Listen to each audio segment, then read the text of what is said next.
Hello, welcome to the 19th episode of Scary Thoughts, Horror, Philosophy, Culture. I'm Mark Cate. And I'm Chad Lott. And this episode is about the 2010 film Black Swan. And today we have a guest. Let me introduce Monique Jenkinson, a.k.a. Fauxnique, who, full disclosure, we are married. We being me and her, not the three of us. Say hello, Monique. Hello. Thanks for having me in the studio. And it's fun to have you actually in this room talking instead of in the next room trying to be quiet while we record. For sure. It's my pleasure. I'm so happy to be here. So next episode, we are going to be covering The Conjuring from 2013 and The Conjuring 2 from 2016, which will be our first double subject, like our first split episode. Yeah. It's going to be about The Conjurings, but kind of actually about Ed and Lorraine Warren. Who you have a special love for. This is anybody who sort of like, who's the angry guy on that podcast? This next episode is going to be like wrathful. Just everything that's wrong with the world. So if you guys hate listening, this is going to be the episode for you guys to really get in on. Anybody got any plugs? Monique Jenkinson, a.k.a. Fauxnique? I have a lot of plugs. We're going to start now. I mean, it's interesting because this is my work kind of brings me to this movie and back again. And so, well, I should say, I'm sorry, I didn't even introduce you, who the hell you are, why the hell I'm here, yeah. what I do. Do you want to introduce that or? No, you're better at it than I am. I've been practicing. So as Mark said, I'm Monique Jenkinson, also Fauxnique, and Fauxnique is my drag persona. I am a woman who does drag as a drag queen, which means my work engages the performance of femininity. So kind of in short, I work with the performance of femininity as a kind of powerful, vulnerable, and subversive act. And I use drag, and my work always mostly comes from dance in one way or another and is always about movement. So I deal with gender and dance, which makes me really excited to deal with Black Swan. But I do have a show coming up. I have a show in, 2 weeks from now, but I think when this airs, it'll be about 4 days, I think. June 9th and 10th at ODC Theater, part of the Walking Distance Dance Festival. And if you're listening to this because you're a fan of horror and dance, you should hightail it to the whole festival. It's amazing. 4 companies. It actually opens. It will have opened by the time this airs. But my show is... It's pretty upsetting. It's upsetting. It's really uncomfortable. Upsetting. Cool, yeah. And my show is called, it's kind of a visual thing. So the name, and we can say dirty words, right? You say whatever you want, Monique. So the title of my piece visually is C*NT, or The Horror of Nothing to See. Or you could say cunt or The Horror of Nothing to See, or you could just refrain from saying the C word at all. That's the name of the piece. So it's, it's coming from feminist rage. And why would you have any of that, Monique? I know. Why? Why on earth would I have any of that? So I'm going to be coming. So that show is happening, and I'm really excited about it. It's vulnerable work. It's personal work, and it's a solo, but I'm collaborating with a lot of amazing people in the studio, which I can name check later when I plug the show again. But we'll leave it there. But part of the show is researching French feminism from the 70s, and kind of I've been saying I'm reading French feminism as high camp. And that again comes to my mind when reading Black Swan. And so right now, because of a lot of the research I'm doing, I cannot but read Black Swan through the lens of Julia Kristeva and her theories around the abject. And also, Black Swan is so damn campy. I love this movie. I'm so excited to talk about it. Well, you're also sort of raised in the tradition of ballet, right? Like you started as a dancer in ballet, right?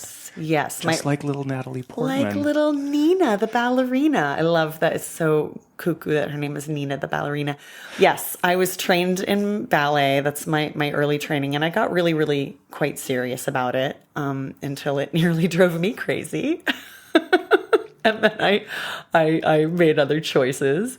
Well, if I recall correctly, in one of your shows, you actually referred to this movie and you referred to it as, I think you called it a fucking documentary. Yeah. I did. Yes. I mean, I said in one of my solo shows that there's never been a more accurate portrait of the inside of a ballerina's brain. And, a lot of ballerinas would disagree with me when this movie came. There's so much online dissent. There's a lot of online dissent. A lot of ballerinas, some ballerinas I knew, a lot of dancers I knew hated this movie, and a couple other ballerinas I know loved it, so that was kind of interesting. And people hated it for different reasons, but one of the answers to that hate is like, well, it's not a documentary. And then I started thinking about it, and I was like, it's totally a documentary. It's totally like emblematic of sort of the dark psychological state that I think a lot of this work happens in. Well, I think it reminds me of, I think I've brought this up before, but like the punk episode on Chips or Quincy, or any time some pop culture gets a hold of something like you're really into and they clearly don't get it like you do. And I always find there's the moment of like, all punks I knew back in the 80s thought the Quincy episode was the shit, right? Because it was just hilarious. And I think that like with Black Swan, it's like, why would you hate it? It's sort of like this personalized investment in the thing that you're really passionate about. Of course they're going to get it wrong. For sure. But isn't it awesome to see someone get something so deeply wrong, even if you have problems with it? Yeah, well, and also, I mean, for Black Swan, there've been not enough ballet movies, but a few ballet movies. Ballet had, and again, this movie was really personal for me, and my connection to it's really personal. However, I mean, I have enough distance from ballet that I can appreciate it too for its camp value. I can appreciate it for, that portrayal of ballet as not like as a crazy dark place, because my experience of it, a lot of it was that it was a crazy dark place. But also what I love about Black Swan is that it's not a love story. There's no love interest. There's no, I love that it's a horror movie. And I mean, we can argue that whether it's really a horror movie or not, right? But I think it employs horror in this way that, I don't know, just that like it locks into this great space. And also, there were a few movies, in the 70s, there was The Turning Point, and there's The Red Shoes. That's really the classic ballet obsession movie that Aronofsky refers to a lot. There are a few other ballet movies. And in the 70s, ballet was having kind of a heyday. And so actually Turning Point had a real ballerina playing the main role. And, ballerinas, I mean, people always get mad. Dancers always get mad that like dancers are played by non-dancers. But in reality, you can't get funding for a movie like this and have someone who's not famous already playing the role. So it had to be a non-dancer. And so there's always a lot of like, well, she's not right, and her arms aren't right, and her feet aren't right. It's like, she did a damn good job. I have a lot to say about that, but we'll get into that later. Before we get much further, though, we should warn our listeners that this is like going to be a very spoily episode. Scary Thoughts, as always, full of spoilers. We are assuming that our listeners have watched this movie and are not coming to us to review it for them. We assume that you've seen it and are excited to have you listen along with what we think of this thing that you've already experienced. Yeah, and this is the era where there is no non-spoiler in the world. I mean, we're in a post-spoiler age, I think. Yeah, that's fair enough. Yeah. Actually, I think we have something to ask of our listeners. Yeah, as always, our invocation to the great dark ones is that you please go over to iTunes, Stitcher, wherever, and give us a 5-star review. Maybe even leave a few of your musings in there. It helps us. Please do. Please do. There's actually a lot of quite really heartfelt and interesting and good reviews that people left on iTunes for us, which we always really appreciate. And our newest little endeavor is throwing up episodes are over on YouTube. So even if you've already listened to the episode, just look up Scary Thoughts on YouTube and just give us a little click or a subscribe. We're just trying to beat these algorithms that control all of us, and we're trying to break out so that Mark can finally buy more equipment and I can buy more machine guns. Nicer microphones so that you can hear my voice more clearly on these episodes. Better scope so I could shoot out to 500 yards. Great. So So, did anybody particularly want to start? I mean, I sort of had my particular take, but does anybody have something that they want to? I mean, I'll just keep being like, top? oh. Yeah. So, yeah. Well, So, I knew this curious. movie was serious and had major cultural impact when it birthed an entire series of sexy Halloween costumes that year. I knew that this was a real contender after that. Yeah. And, I have this thing with Aronofsky's movies where I'm one and done. Like, there's never been a single one of his movies where I felt like I needed to go back and watch it again. Really? Yeah, I mean, I've seen Requiem for a Dream like 5 or 6 times. Oh my God, I can't imagine seeing that more than once. See? Pi, I've seen once. I didn't see The Fountain. No, me neither. Yeah, I mean... The Wrestler is great. So I liked The Wrestler quite a bit. I saw it once. Yeah, that was enough for me. Yeah. And then this was the first... Well, I guess I hadn't seen this movie for a really long time, and I remember liking it a lot more than I did upon watching it again. Oh, wow. To me, some of the effects do not hold up. And that's always a problem that time creates, Right. how terrible the lion looks in some movies. And fixes given enough extra time, I find. Like in 20 years, those slippery effects are just going to be kind of charming and possibly invisible because they'll be a little bit vintage. Is that what you mean? Yeah. Or do you mean affectations? I mean, just really like some of the mirror effects when there's like a creature or she's looking different or in a different direction and her face morphs into her own face.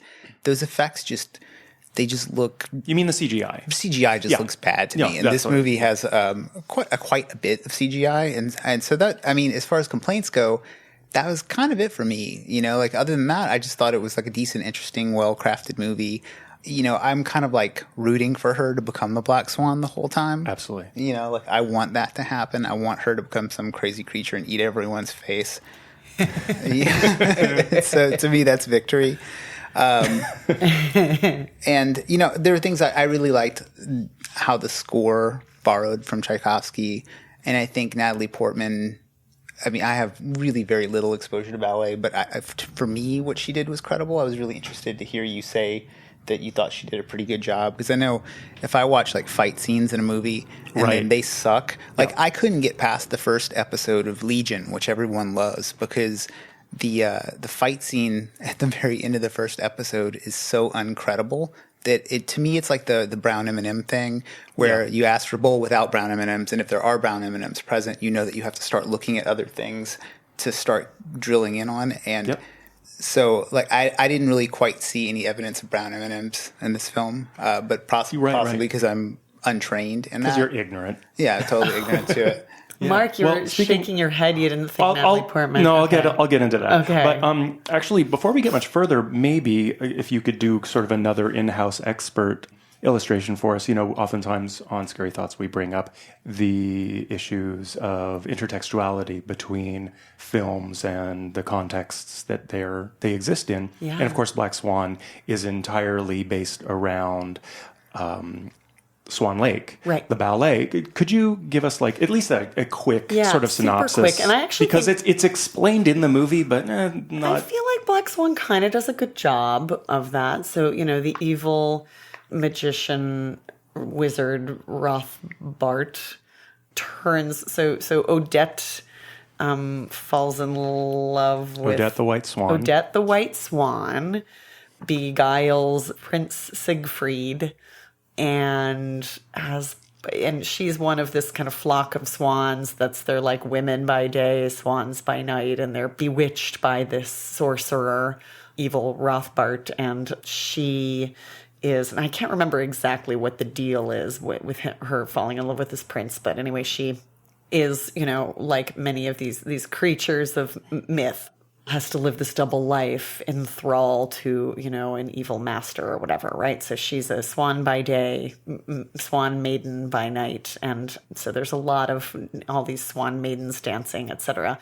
And then Rothbart condemns her to death. But first he sends the black swan, Odile, to seduce Prince Siegfried away from Odette as punishment. So that's kind of the story in a nutshell. I mean, it's a whole big long ballet, which it's a pretty great ballet. And there have been a lot of it's a long ballet, but also the story, as is true generally in ballet, is the story is not very long or complex. Right. You can't get too complicated with ballet storylines. Quite simple, usually, a fairy tale kind of thing, right? Some noble person falls in love with some outsider lady creature, and then outsider lady creature has to be punished or die for love, or, something of that sort. Or a kid gets a nutcracker. Or a kid gets a nutcracker. The end. And a bunch of hungry women have to pretend to be candy.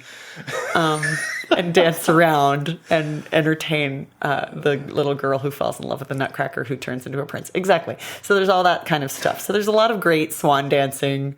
There's a great, ballroom scene. But, and I've always loved, even before this movie came out, I remember, I actually made a kind of monologue around the Black Swan and how she was kind of the punk anarchist of the, party crasher of the ballet. But the Black Swan's solo is the big deal solo. The White Swan and Siegfried's duet is the big deal duet. It's the beautiful kind of apex love duet. But the Black Swan's like seduction dance is the big number in Swan Lake, where she does her 32 fouette turns. And everybody, you have to just look up, like Google what a fouette turn is, and just see that she does 32 of them, and it's a crazy feat of athleticism. So I have a few technical questions. Yes. Here. It seems to me from reading the summaries of Swan Lake, and I think I saw it in high school or something like that, Odette is a different character than the Black Swan. It's like explicitly separate. Odette and Odile, the White Swan, Odette, and the Black Swan, Odile, are historically played by the same ballerina. And it's this kind of big feat of artistry. And that was, in the original production, it became tradition that the two roles played by one person, and that it's kind of a case of the doppelganger, that it be played by one person.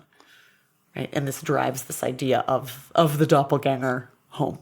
And how about the choreography? Like, is it like the Aristocrats? Like, there's a beginning and an end, and in the middle is just whatever?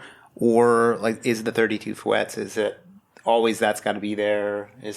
That's pretty much always got to be there. I mean, there are different stagings of it, and so ballet is kind of an oral tradition. I mean, now we have video, so we have ways of recording it, in film, but traditionally it's been kind of, handed down from body to body.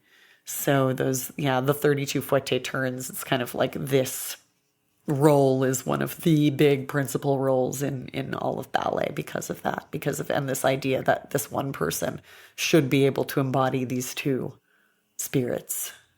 So the thing I really wanted to get into about this movie that I think is super interesting is questions around authenticity that run through it. I mean, I think it's super fascinating that Black Swan is a story within a story, that it is Swan Lake told through the lens of Black Swan, the movie. But right up front, Tomas, the artistic director of this production, says, he's talking about this upcoming production of Swan Lake, and he said, not like this, we'll strip it down, make it visceral, make it real. And then there's a scene where Lily is dancing, the Mila Kunis character, and he points to her and he says, she's not faking it. So it's as if there's like an authentic, an authenticity within this ballet. And the movie, to my mind, a lot of things are happening in it, but a big part of this narrative is about Nina's attempt to attain authenticity. It's not just necessarily about like becoming a woman and everything. It's also about developing an authenticity. But I also think that's kind of ironic because we're talking about ballet, which in a certain sense is like the most contrived, historically constricted. There are so many traditions that must be followed or everybody will freak out and defund. Totally rigid, dogmatic. And yes. To answer your question, Chad, about the choreography being strict, it isn't a riffy kind of thing. It's quite prescribed. And even in a big, and we're kind of assuming like they're performing at Lincoln Center, so this is kind of supposed to be New York City Ballet or American Ballet Theater. even if it's a stripped down, new kind of newfangled production, I'm sure, it's all the, the strict choreography that's already existed. Yeah. And so I find this idea of like this quest for authenticity within ballet is a really odd goal. And that when there is the big party, when he sort of like unveils that Beth is retiring and that Nina is coming on, he does this toast to beauty. Right. And which is also interesting because beauty is external and internal. It's aesthetic and it's something one embodies. Right.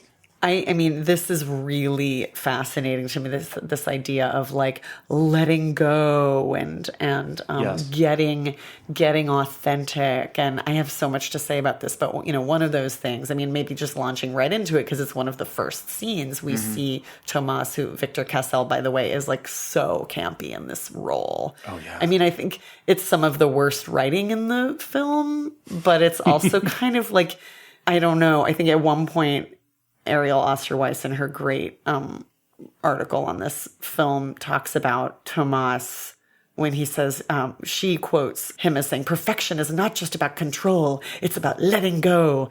And Osterweiss says, Tomas reminds her in the hyperbolically authoritarian tone Aronofsky cites from lowbrow genres. And it's true. I mean, this really, in these moments, this Tomas character also kind of sounds like he could be in Showgirls or like a John Waters movie to me. This movie is so much like Showgirls. So it's funny that you mentioned Showgirls. Castle is actually, he was a dancer. And the guy who choreographed or directed Showgirls is a personal friend of his. And awesome. And part of his performance is based on that guy, like and his direction. See, because for me, it's all about like thrust it. Well, thrust it. No, but it's also like give me a PK turn is like give me a fouette turn. Totally. Well, it's also hilarious in Showgirls that he'd be like, "That's not a PK turn." Like any of those women are doing PK turns. Like PK turn is part of your like audition for, a Vegas show is hilarious. So fouette turns are, more of a realistic thing. But Cassel being, as he's saying, like looking for, the authenticity. And then there's this, this Lily character, the Mila Kunis character who represents Black Swandom, who represents, letting go, who's the bad girl. Now, arguable, does she exist? Does she not exist? Mm-hmm. But this character, I mean, again, as someone who's been in the world of ballet and like this Lily character would not exist. Like she cannot exist. How so? There's not a ballerina. Nobody goes to that level of ballet with giant tattoos on their back. Like they just don't. Mm-hmm. There might be some alt ballet company with tattooed ballerinas, but like in that realm, you're not going to see a ballerina who's late with her hair down with tattoos on her back who then like eats a burger and takes ecstasy like that. The night before. That girl doesn't exist. And that's what I think is really interesting and really like actually quite heartbreaking to me in this film. And this kind of, whether Aronofsky meant to or not, this kind of illustrates the power structures and the kind of the patriarchy that this ballet company is. And I mean, ballet is a big patriarchy, even though it's like totally female dominated in terms of numbers. All the people at the top of the profession are men. Artistic directors are men. I mean, this is why I'm boycotting San Francisco Ballet right now. Like until they have like a living woman choreographer on their bill, like fuck them. But you see these men in these positions of power. And so it's kind of, I find it like, again, kind of heartbreaking. And of course, like the only person in that situation, in that power structure who would even be able to say like, be free, dance, passion. I want to see the passion, be free, let yourself go. Like the only person who could even conceive of that is this man. Like none of these, actually, there's no such thing as being free. There's no such thing as letting yourself go inside that power structure. I totally agree. I would say not only is that character maybe not real, but that methodology of art, like that whole, like just 3 PKs and the truth, like that whole thing, it's bullshit. It's a lie. Yeah. Like whenever you dig into any famous rock and roller that's actually good, there's 18-hour days playing guitar. Right. Well, there's also, I feel like a catch-22 in this whole struggle because Tomas says, I never see you lose yourself ever. All this discipline for what? And it's like she needs to lose herself to become authentic. She has to become not herself to become authentically this other thing, to come outside of her own discipline and then become, again, like the Mila Kunis character who can't possibly exist. Right. To be wild and abandoned, but don't be wild and abandoned or you're fired, actually, in reality. You can't be. I mean, I do think there is in dance, I think, finding some kind of abandon.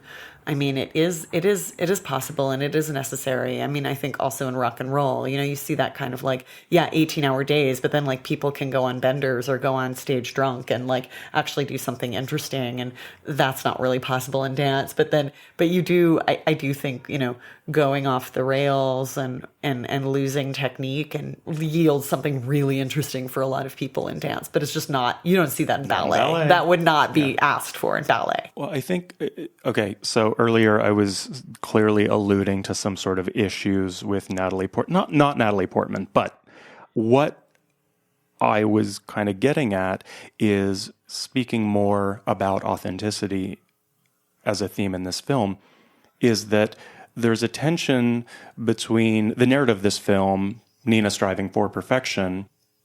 She's coming from this legacy from as her mother was a ballerina as well.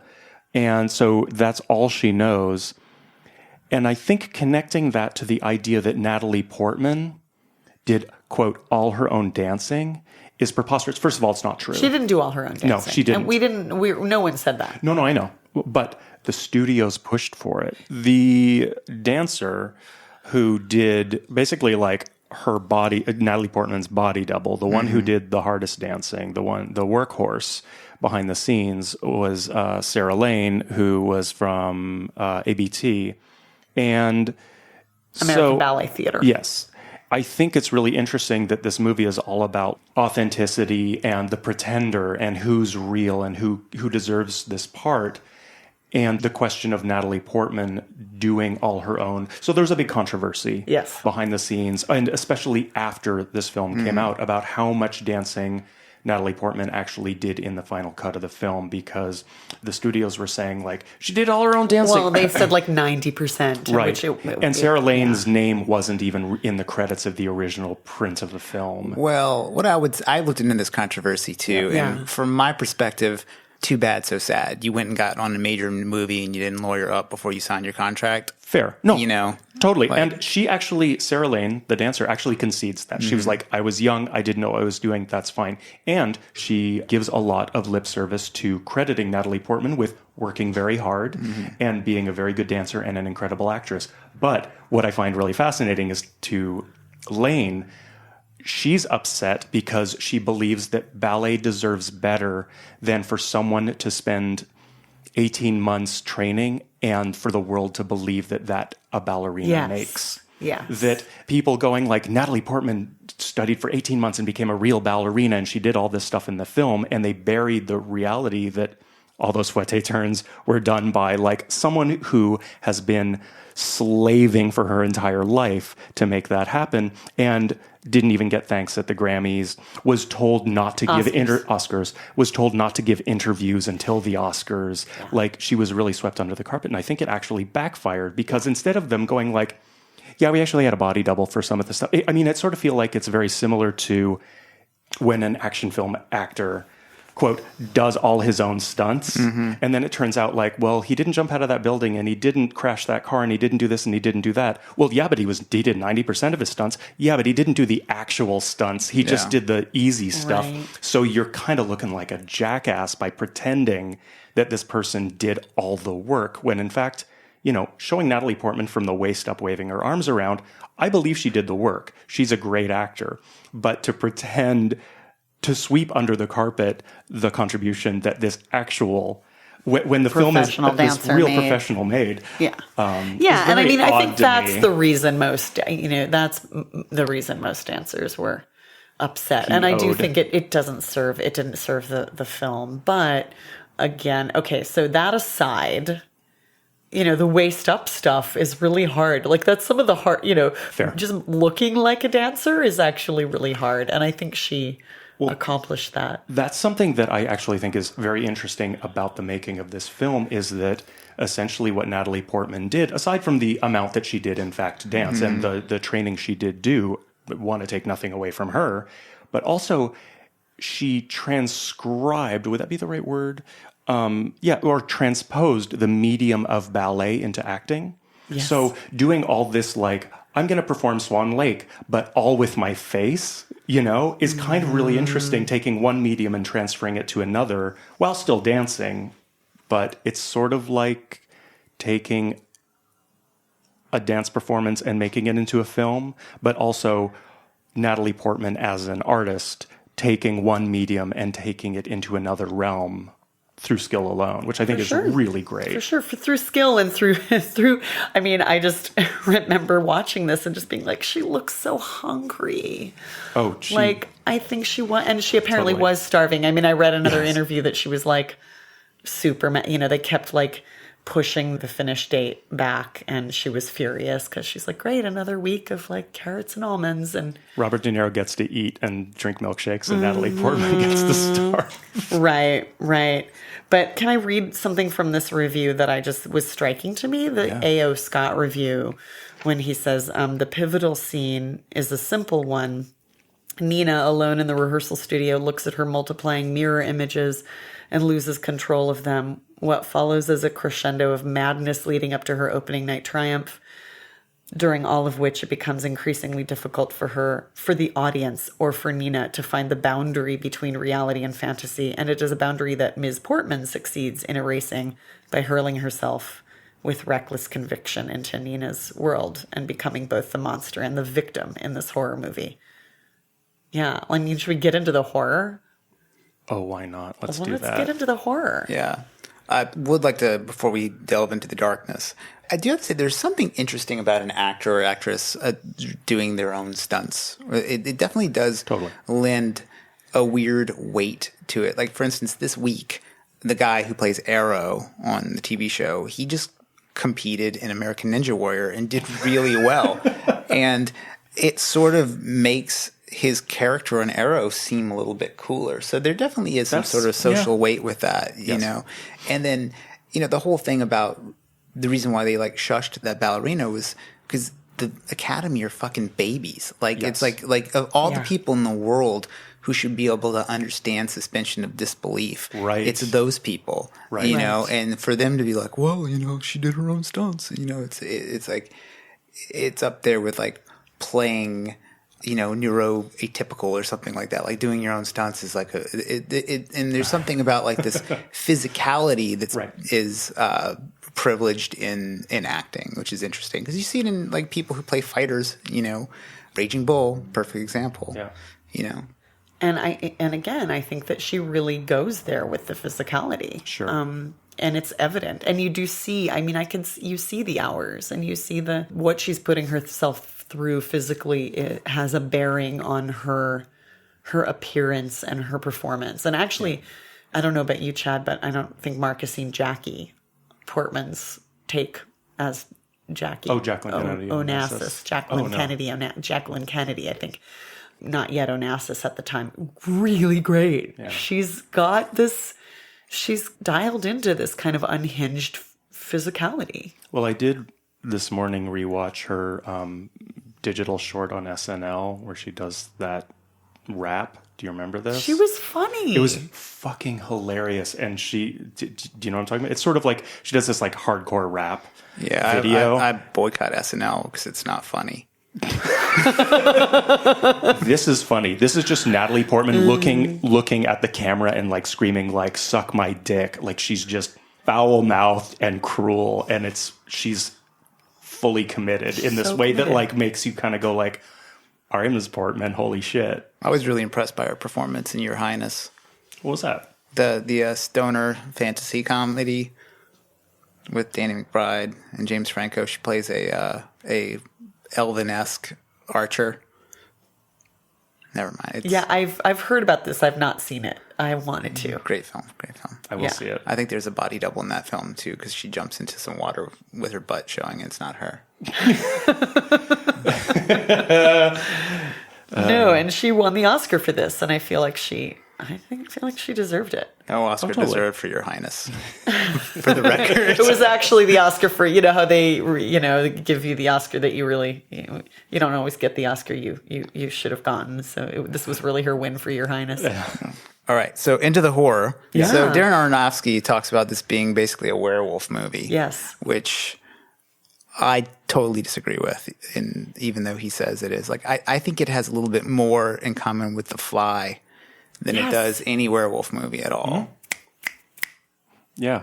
I mean, I think that, Monique, you brought up the question of, like, is this a body horror film? Yes. And I think that, to my mind, it's not body horror, capital B, capital H, but it's more like body horror, lowercase. So it's more sort of not the genre, but the literal...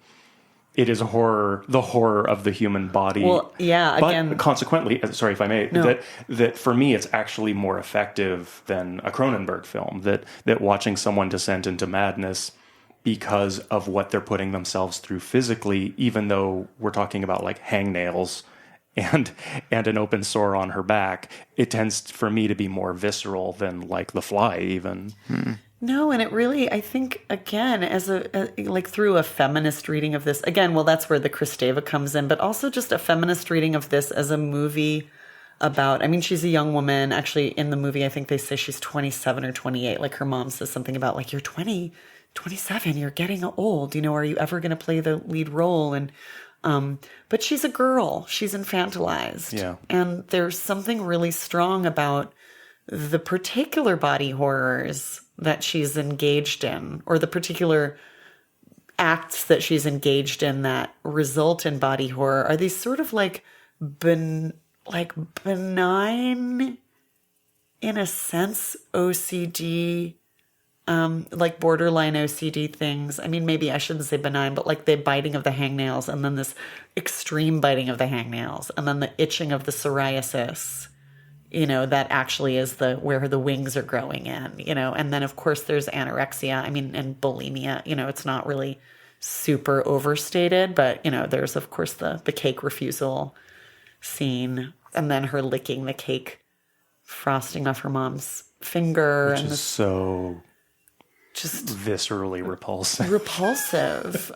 But is this like, so there are all these infantilizing, to me, these kind of abject infantilized things, but like don't suck your thumb. And like when she wakes up and she has the socks on her hands, that her mom has obviously taped the socks on her hands. Like it's so humiliating and it's so infantilizing, but it's sort of the same ways in which, you probably know the lexicon of body horror movies where a character might try to keep themselves from turning into the monster. Sure. That's not even necessarily body horror. It's like monster, where the protagonist is a monster. That's it. It's the like, fear. How do I keep myself from the attraction, repulsion of transformation, transfiguration? I mean, you see it in From Dusk Till Dawn. Tom Savini's character, Sex Machine, when he is turning into a vampire, like he hides his hands, because they're all of a sudden all monstrous and stuff. Like so, you see on. Like the hands are often like the first to turn, like in werewolf movies, you grow fur on your hands. Right. Right. And so this thing about hands. Well, something about the socks or mittens on the hands that I thought was really interesting because it sort of serves double because it keeps her from scratching herself, but it also keeps her from giving herself pleasure. Yeah. Right. Her mother is, what's the feminization of emasculation of... patriarchy? Okay. So... well, it's definitely the job of patriarchy to keep you from ringing the devil's doorbell. Exactly. Ringing the devil's doorbell. I like that. I don't think I've ever heard that before. But, but another theme in this film is her inability to experience pleasure, but she's super adept at self-harm. Yes. Which is, of course, ballerinas. No, again, this is the super personal and heartbreaking. But it's part of this. Also a theme in The Wrestler. Mm-hmm. I mean, there are certain things that personally I'm a sucker for, and someone who's willing to die for their art always just sort of is, someone who's just willing to take things too damn far for perfection or whatever. And that's something that I love about The Wrestler and Black Swan. and kind of hoping it's a trilogy. I hope there's one more, like we get to see someone kill themselves in the name of art or performance, you know? It's actually supposed to be a Magic the Gathering film. I'm just kidding.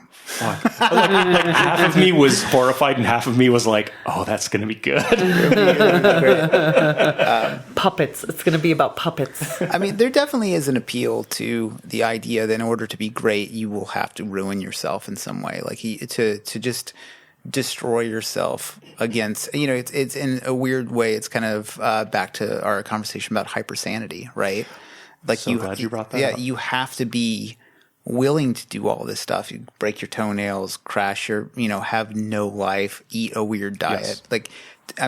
Like high school wrestling is so similar to ballerina stuff. Yeah. It's like there's a power to weight ratio that has to be maintained. There's an aesthetic that has to be maintained.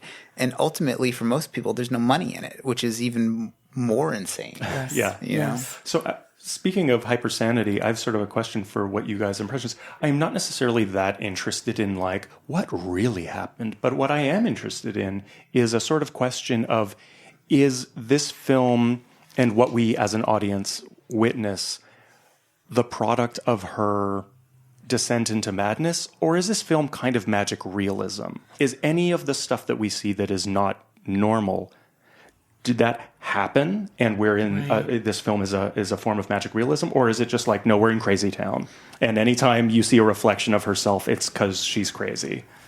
Well, I think like Aronofsky makes so many intentional choices to show you that what she has just seen is not the thing that happened. Like, for instance, she wakes up and has a full conversation with Lily about her being over last night, and Lily isn't fucking around. Lily's just like, yeah, that's not what happened, girl, And there's a few other things like that, like where the body is gone in the end, and you don't really know what happens to Beth and whether or not she stabbed herself or there was ever even a stabbing.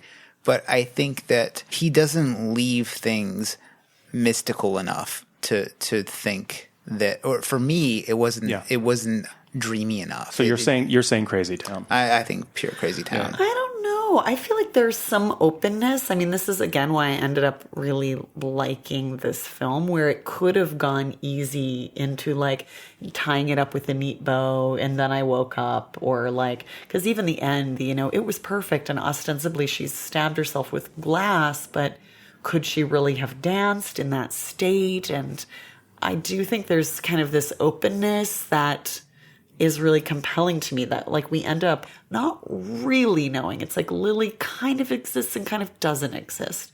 She kills herself and kind of doesn't kill herself. Like and what else? There are a bunch of other things that kind of unravel that, there's obviously a descent into madness, obviously, but they leave the lines kind of blurry. But is it sort of beautifully so, I think, importantly so. For me, it's like potentially somewhere in the middle that, like you said, it is a descent into madness, but I sort of think of the dance scene as this invocation that she is going really, really too far and too deep, but then she evokes and invokes something that pushes her past the point that even she was prepared to go. Totally.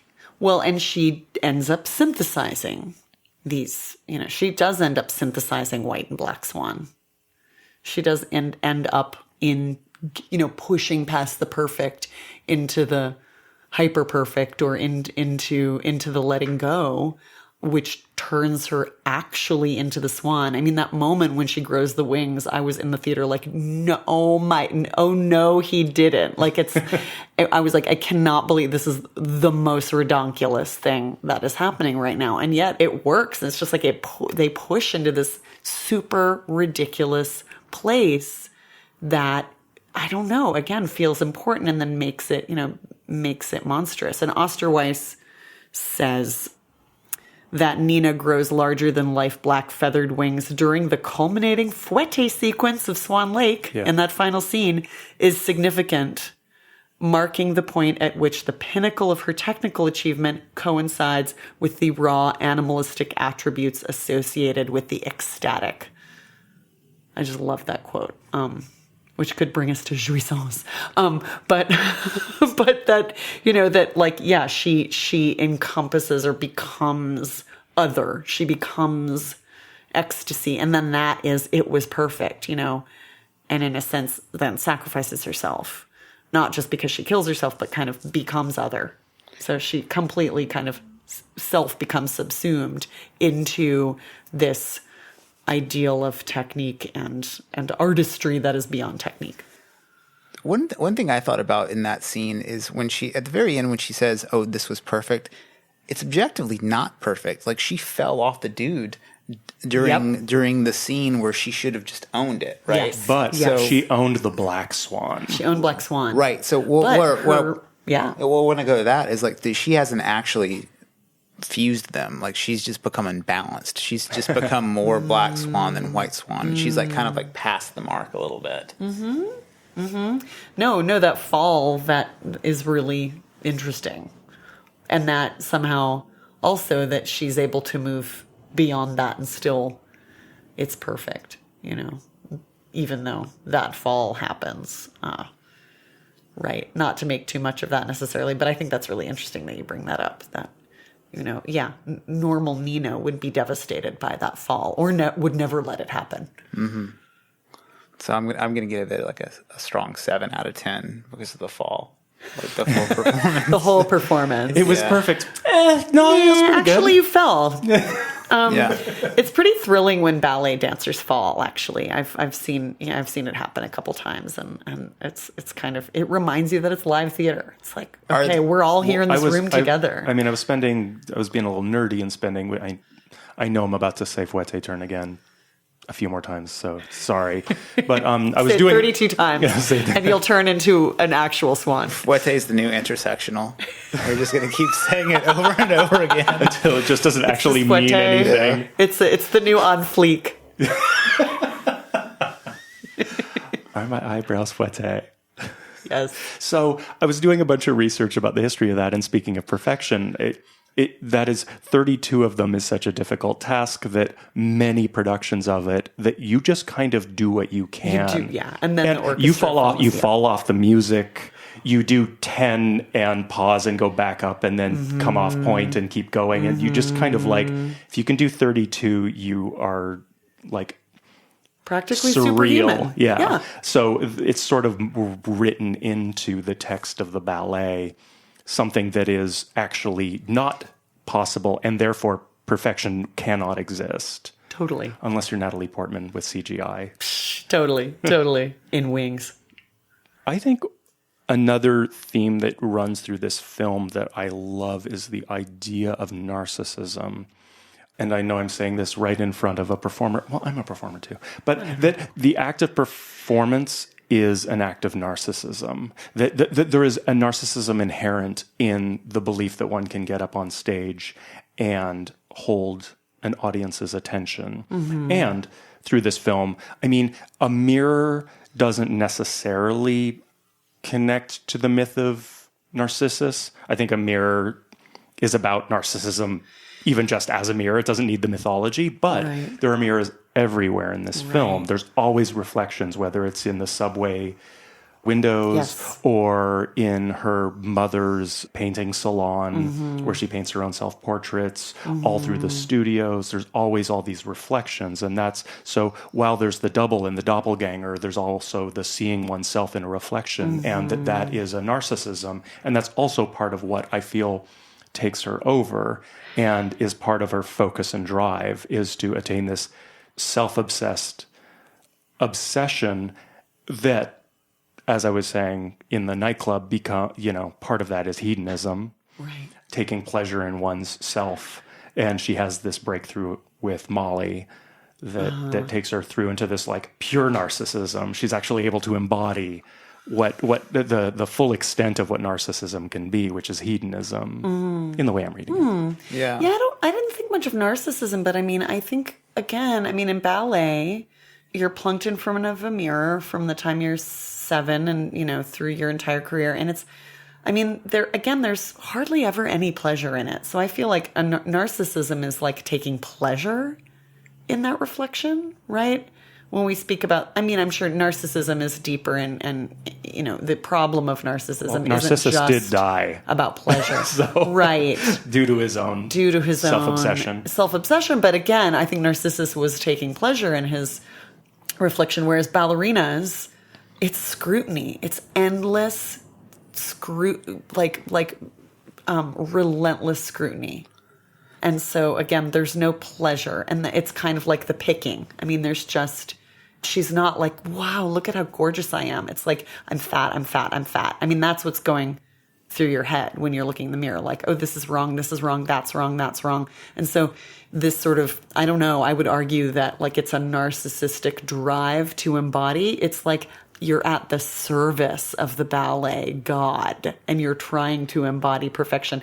But then it is and Osterweiss talks about this in her great article, that the monster starts to happen when she does start to when she does have the desire to play the lead. At first it's like, oh, he picked me. He thinks I might get to be the lead. And then it's like, do you want it badly enough? And when she starts to really want it is when she goes into Beth's dressing room, steals the, makeup, which is again, like a reference to All About Eve, which ends with like all these mirrors. And, right. So you have, but it's a different kind of hunger, like the obsessive hunger to perfect the role of Black Swan is still in the service of this larger thing, as opposed to like just self-satisfaction. I'm so glad you mentioned that, because it's similar to something I was thinking, which is these people seem to be not trying to become a ballet star. They're trying to form themselves into the perfect gear for this machine. Its job is to produce beauty, right? And it's on behalf of this weird little cabal of people.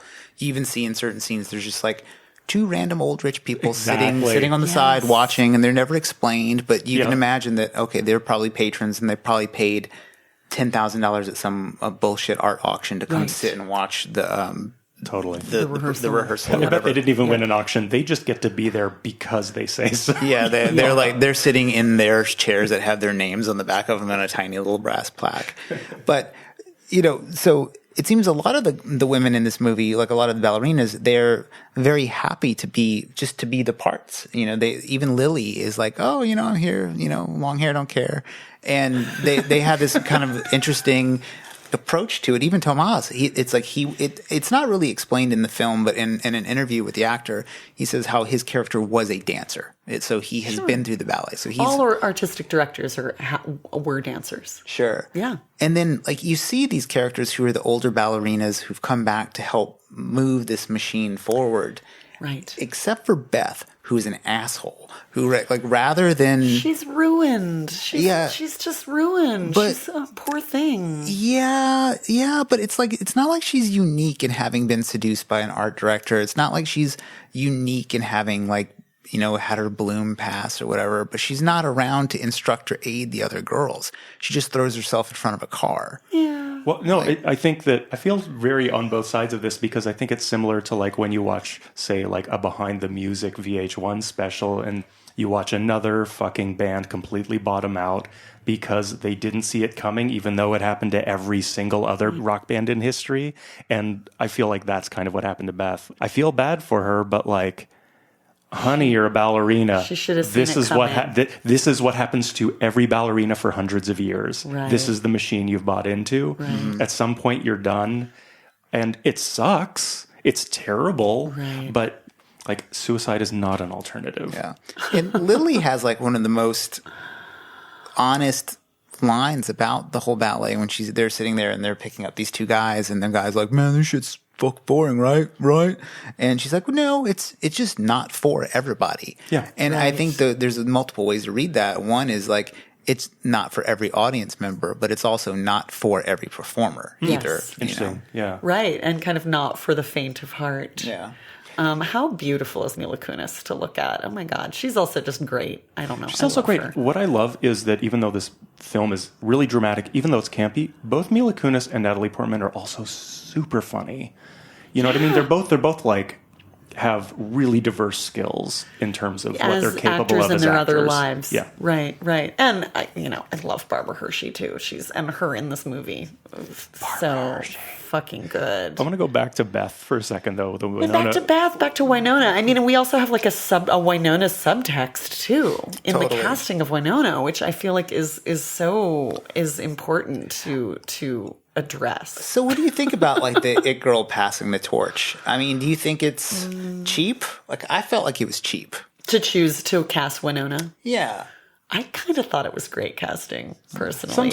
Sometimes it feels a little too cheeky, and sometimes you're like, yeah, well, who else the fuck are you going to get? You know? Of course, if not Winona, who? It was a bit of a Verhoeven-y move. Wait, what? I don't know. Just like, we have to have the, I don't know. I don't go for that hoary look, darling. Oh, yeah, just a little bit of a like... camp. It's campy. I mean, they're playing Winona for camp. She's over the fucking top. I mean, whatever. I know you discussed her in Stranger Things, and a lot of people were like, made a lot of her bad acting in Stranger Things. I thought she was given some bad writing in Stranger Things. I think she's. I don't know. I think she was a good choice for this movie, and I have a little soft spot. I have a soft spot for the aging actress. Winona, and I have a soft spot for the aging ballerina. So I feel like, yes, she should have known what she was in for, but also like, it's fucking sucks. And she's again, part of this system. I mean, I think it's important to show, how this system chews people up and spits them out. But I do think it's interesting that the sliver of time that we get with Beth, which starts with her trashing her dressing room, full of passion and fire, blah, and then to like her with this gaping wound on her, and her getting stabbed in the face / stabbing herself in the face. But it's sort of similar to what we see. It's like an inverted storyline of Nina, which is she sees where she wants to go, and she crashes and burns, not in this decade-long arc or however long Beth was dancing with that particular company. Right. Nina is going to crash and burn now. She's going all the way, one show, flames that's it. Out. And, I also sort of feel like she sees this wound in Winona. Winona tried to kill herself to get out to undo what's happening with her life. Right. And just ends up mangling her leg. And only mangles her leg, whereas Nina sees that and she sort of one-ups her. Yep. She's like, well, I'm actually going to die. I'm going to wound myself and I'm going to die on stage. Yeah. All you got was a bus accident. Yeah. No, that's really interesting. I also love and again, this is kind of a veracity thing that I think they were really good at, whoever kind of coached them on all this stuff. In addition to like the hangnails and the itching and how hungry she looked and the garbage cake, which I thought it was like cake actually in the garbage, but it was like near garbage cake. Like every ballerina has. You should explain a garbage cake. Well, just every ballerina has like. You brought this up to me yesterday, like I knew what you were talking about. So I just feel like, there's also a great garbage cake scene in Sex and the City. I think it's Miranda throws a cake in the garbage and then eats cake out of the garbage. Like just anyone, like women, and a lot of women and probably every ballerina has thrown cake in the garbage. So are you saying women be eating garbage cake? Women be eating garbage cake. But just, this sort of symbol of the I can't have joy. I have to stay thin, and therefore I cannot have cake, and I must throw it in the garbage to make it less appealing. The abject, and yet, then I may fish it out of the garbage or lick it off of my mother's finger. Also, when her mom makes breakfast, which is one egg and half a grapefruit, and she's like, "Yummy, so pink or whatever, so yummy, pretty, yummy." But the body stuff too.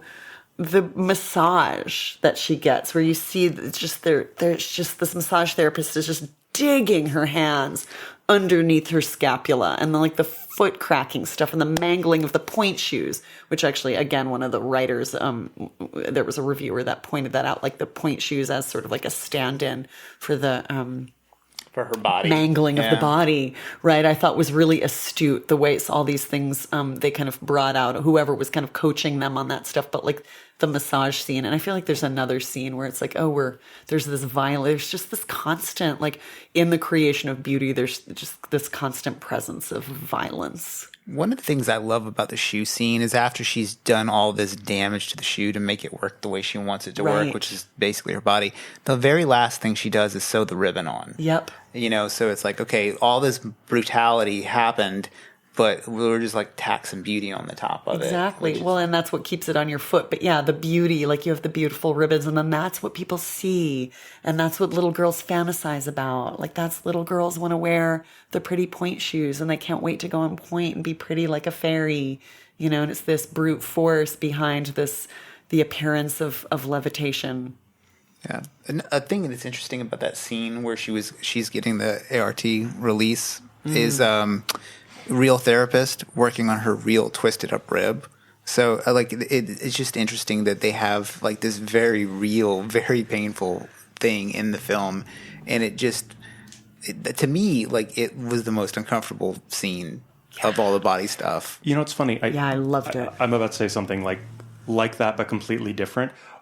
I feel like that scene was very real. Like it's kind of maybe the most real scene in the film. Like it's the least magic realism. It's the least crazy town. It's just like, yep, body work. It's tough and necessary. But similarly, not my favorite scene in the film because it's a throwaway moment, but kind of one of my favorite little pet moments is when Nina is rehearsing, and she's the last one to leave, and the pianist gets up and leaves, and he goes, I have a life. Don't work too hard. You have a big day tomorrow. And like, he's like suddenly like, oh yeah, this is his job. This is her job. Yeah. They're both artists, but he's like, he gets this older guy who's like a realist about it, who's just like, honey, you have a big day tomorrow. He actually can, honey, go home. Yeah, he actually can go get a burger and get laid. That's true. I was thinking about like the possibility of fan fiction involving that guy, that like he has seen just various ballerinas become various monsters. So based on the thing, like he's been through the werewolf ballerina, and then he's seen the mummy ballerina. And can we do a little callback to last episode to the like faceless ballerina monster from Cabin in the Woods, Parade of Monsters? Totally. Like no one wants to die that way. No one wants her to get you. Yeah, so he's very, I think, hyper sane in his treatment, because nobody wants to be caught in a room that suddenly the lights go out with this monster, which is basically what she is. Yeah. Have you guys ever seen the movie Wolf with Jack Nicholson? No. So there's a very similar cinematography to that film and this film, and that like there are moments when the characters are looking down. Like, and so Wolf involves. It's a werewolf movie, in case the title wasn't obvious. But Jack Nicholson is enhanced by this onset curse that happens in a way that Natalie Portman is kind of enhanced by this curse of ballet. And so they often have these scenes where they're looking down at, like in Wolf, it's an office. So he's looking down at the floor of this office. It's like a mergers and acquisitions company or something like that. And in this, one of the things is, it made me think of is how very similar the actual studio is shot to like when you see a yard in a prison. Like there's there's always these scenes where like you're looking up from down from the guard's point of view, and then when the main character walks in, she walks into this like kind of unfriendly environment. So it's like this weird prison almost that these people are in. For sure. And I mean, it's also dark and hostile. All the other girls are hostile. There's no sisterhood. Sisterhood is not powerful in this movie. Well, and then also we haven't brought up Repulsion, Polanski's Repulsion. Well, please do. Well, I didn't get a chance to rewatch it before talking about this, but anyone who is listening to this, go rewatch Repulsion and kind of think about it in terms of Black Swan. I think that Aronofsky, borrowed a lot from the overall feeling of Repulsion, the characters. It's, Catherine Deneuve as this kind of virginal, going crazy lady. But, this super high psychological horror, at sex, lashing out kind of self-violence. I feel like this movie, other than, Repulsion, as we discussed, Showgirls, also has like a bit of Carrie in it, especially with the mother relationship. Right. The innocence and the overbearing mother. and also Rosemary's Baby? yes, Rosemary's Baby. Yes. Yeah. There's a lot of super compelling movies about women going crazy. Women's descent into women's very lonely, solitary descent into madness is like, it's a pretty robust genre with some very noteworthy entries. You know? Actually, the Film Experience podcast talks about it, the whole genre of beautiful women going crazy being especially compelling. Yeah. I mean, I'd rather watch a beautiful woman go crazy than like a six go crazy, I guess, you know. Six.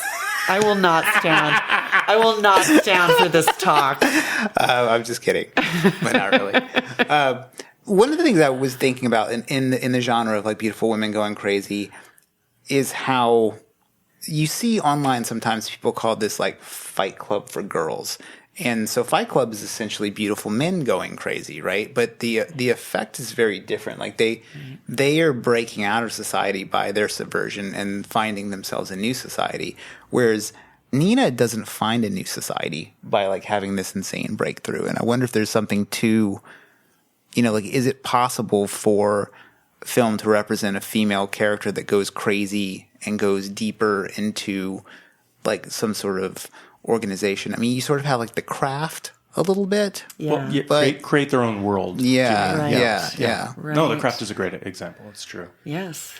Beautiful women be witches too. Yeah. Okay. And can we also just go into this, like, can we talk about the ecstasy thing too? I mean, this kind of fantasy of this. And again, does it happen? Does it not? Her taking ecstasy at all? Her taking ecstasy at all. I think it totally happens. I think don't know that there's a question there. So you think she goes out with Lily. Yes. They do some Yes. They have a burger. Lily pisses off and goes and gets laid. Right. And Nina goes home and Nina goes home and tries something. to masturbate, and then her mother's sleeping in her room. Buzzkill. Dude. Wah, wah. But so brilliant. And and the like broken ballerina music box. Yeah, it's great. Gets revamped. But yeah, again, ecstasy as an alternative, as this way out. And again, I find it really interesting that it's this lesbian love sex scene, you know, it's not like she goes home with a guy, which again is, you know, working with the doubling, working with like, also I think, you know, what's great about this film is just how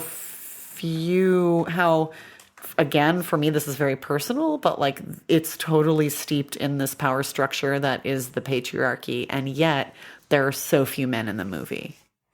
There's, you know, Tomas, there's a couple of random guys. There's like the guy who drops her, who's then like making out with Lily. Oh, is that the same guy? Yeah. And then there's like the guys in the bar and whoever plays We're totally disposable. And the pianist, you know, so this is this sort of women's world. Well, I was thinking of... But it is not an alternative universe of, you know, sisterhood. No. I was sort of thinking of Tomas as her, like, he's her Tim Ferriss, you know, because he's all, whoa. Well, because, you know, another form of narrative that this film takes is that it's a self-improvement narrative. Mm-hmm. And he is her coach, He's her her life Tim Ferriss. coach. He's also her fucking Polanski. I mean... It's like, Totally. you know.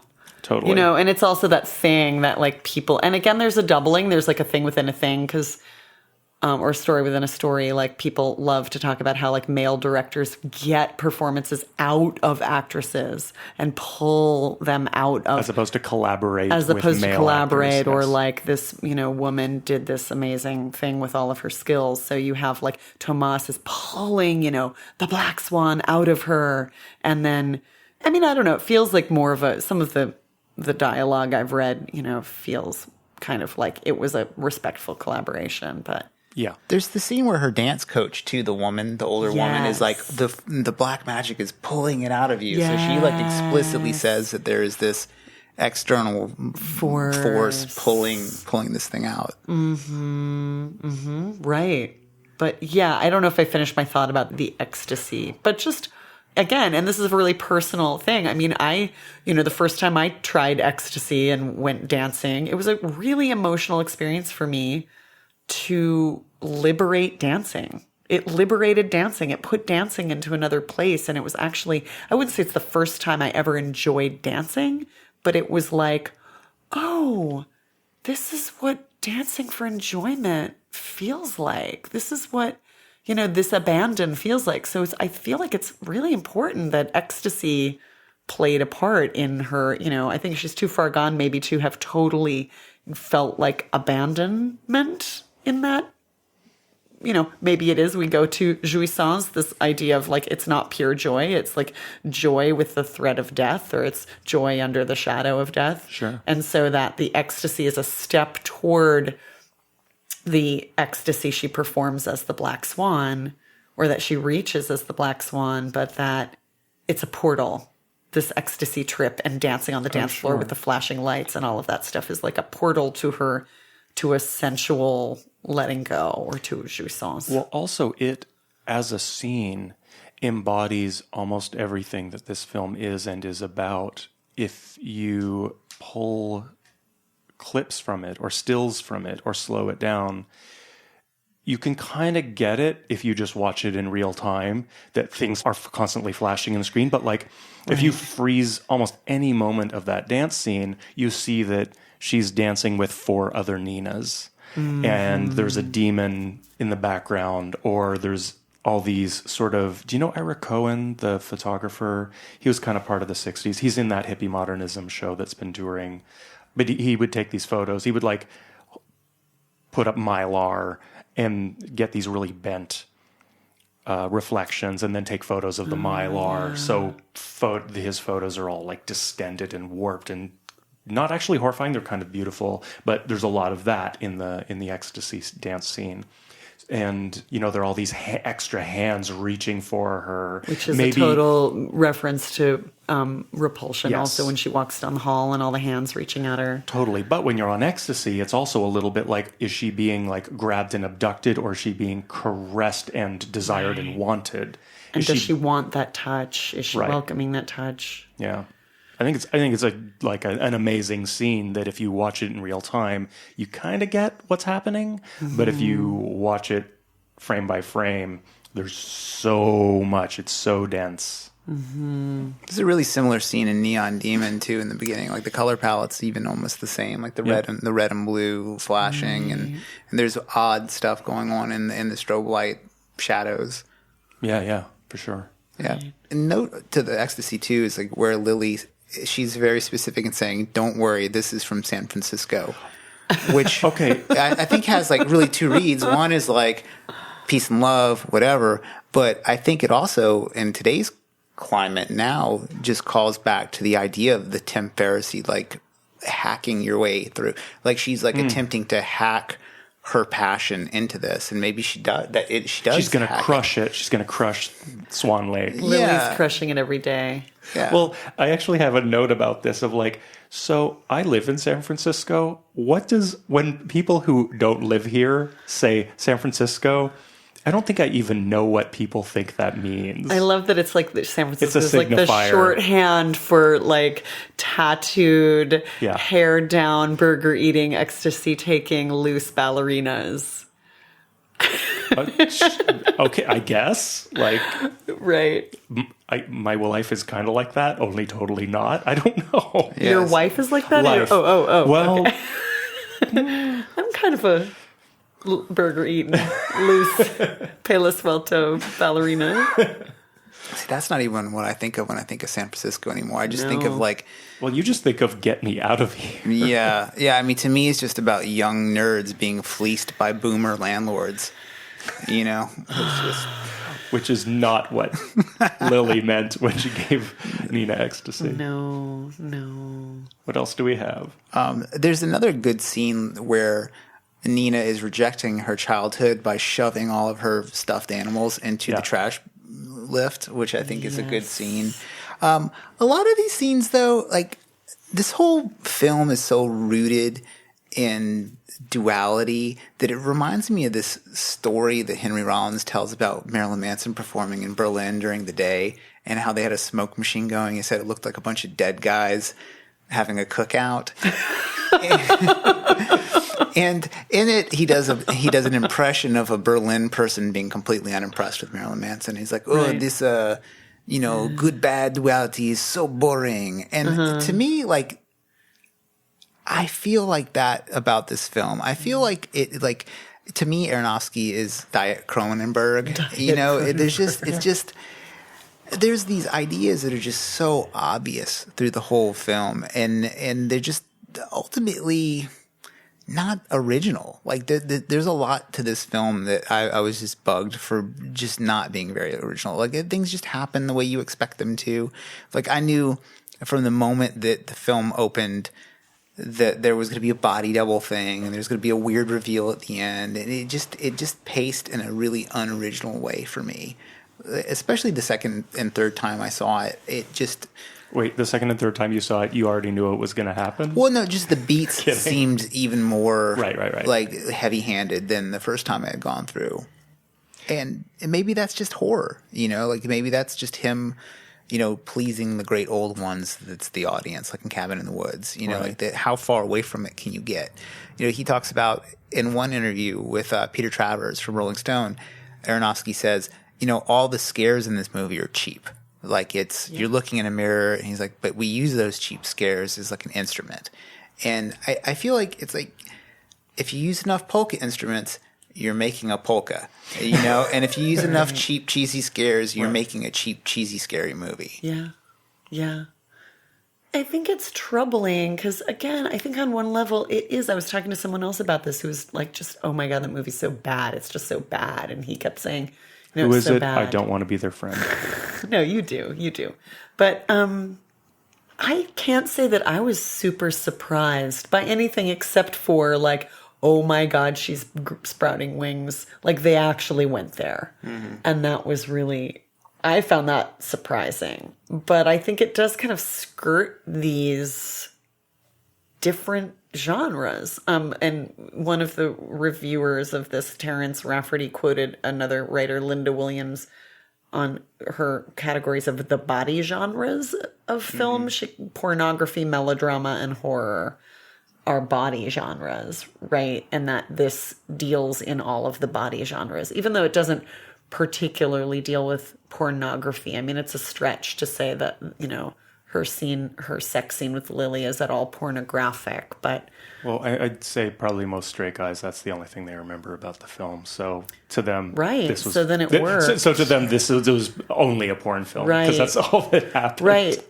Also, with a different actress, I mean, Natalie Portman's fairly committed to not being nude on film for the specific purpose of not wanting to fuel the celebrity online porn world. Like, that's her thing. She's like, this sucks and I don't want any part of it. Yeah. So you imagine, any other actress, it could have easily been a pornographic scene. I think probably Natalie Portman's personal beliefs are really all that kept that from happening. Yeah. Yeah. Interesting. I mean, it might have even been a better scene if it had been a little more exploitive, because so much of the language of the film is about the exploitation of body that, maybe like that character getting a chance to exploit Lily for her own pleasure would have maybe been a little more interesting. Yeah. No, and actually letting go and actually not, and not being ashamed in a moment, right? Mm-hmm. There's so much kind of weird body shame in ballet, but this idea too of melodrama, and that like nothing surprising ever happens in melodrama either. True. Right? Yeah. I mean, melodrama has its kind of prescribed, this has to happen in this way, and it's expected, and we love it for it.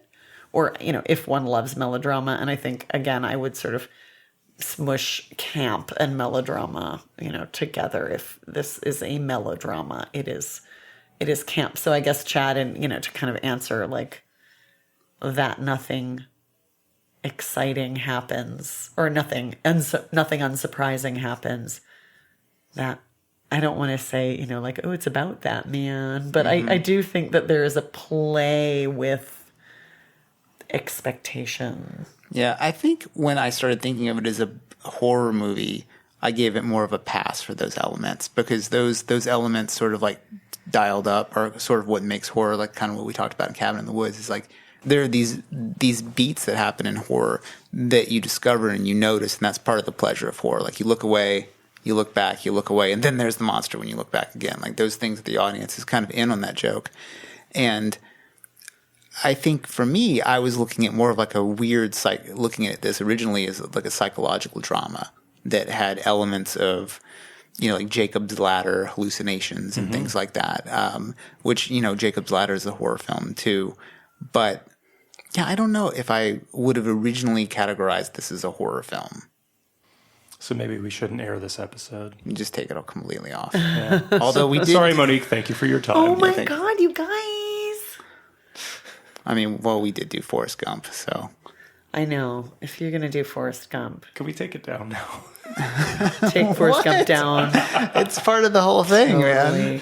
Well, what about the scene? I mean, what about the drawings, the like laughing, taunting mom's portraiture? That was pretty.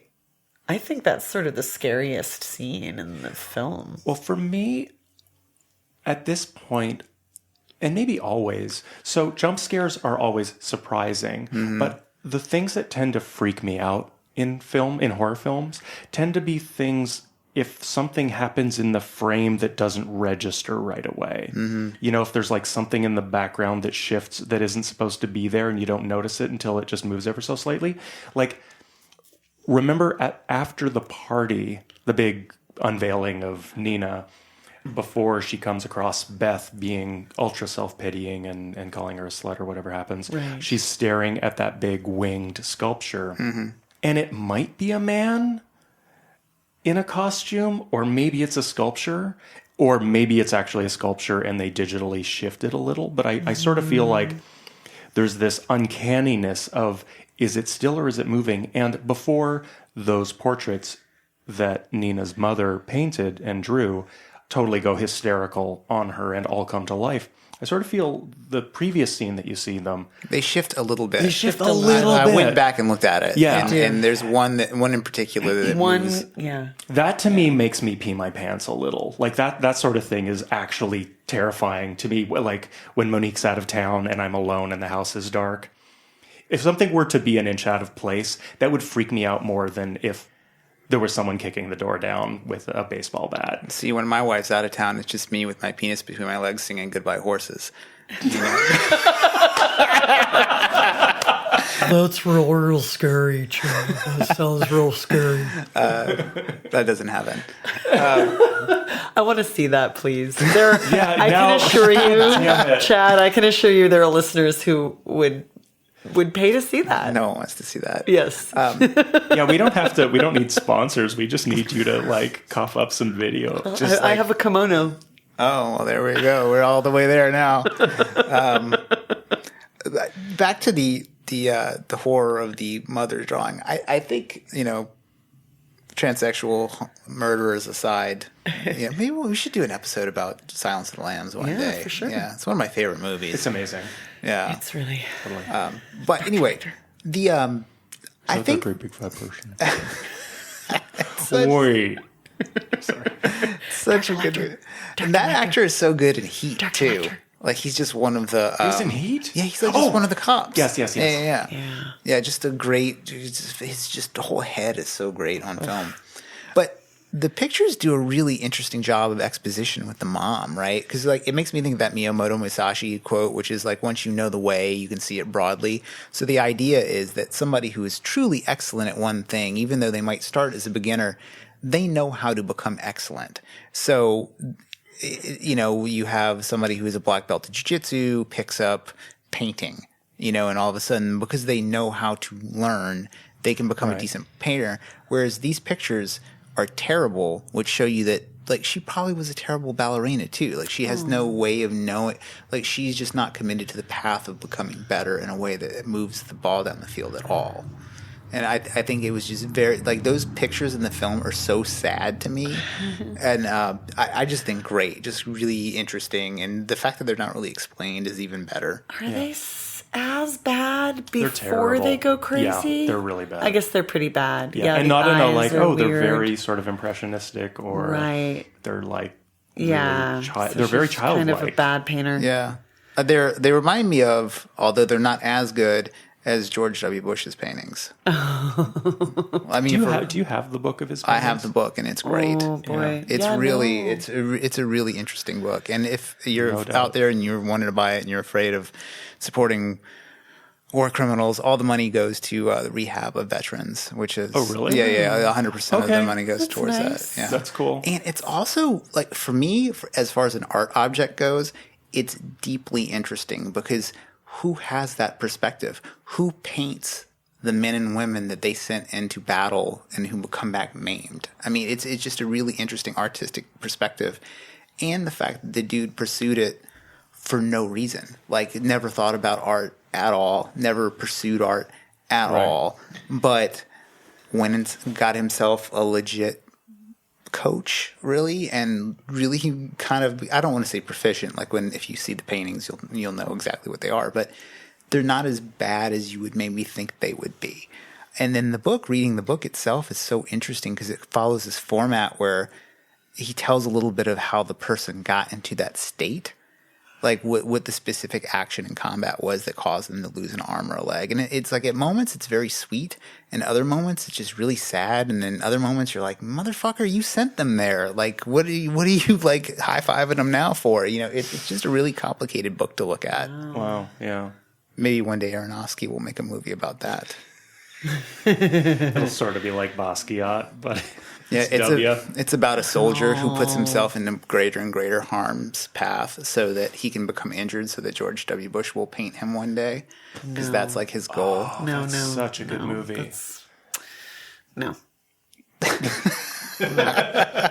Well, you don't have to watch it. No, it's not for everybody. It's not for everybody. Imaginary... Actually, I'm having a responsive abjection to that. It's like the skin on the milk to me, but George Bush's painting. I'm like, I mean, it's like, when does body horror, magical realism, and C-student presidency ever meet up at once, except in our fantasies? Julia Kristeva.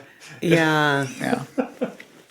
Well, can you walk us through the abjection a little bit? I'm very new to this whole thing, despite having studied difficult French feminists in college. Kristeva was not taught, and perhaps it's because of the rivalry between her and Judith Butler. Like, perhaps that's why there's a little bit of a rivalry, which I imagine to be very much like the Bene Gesserit fight scene in Dune.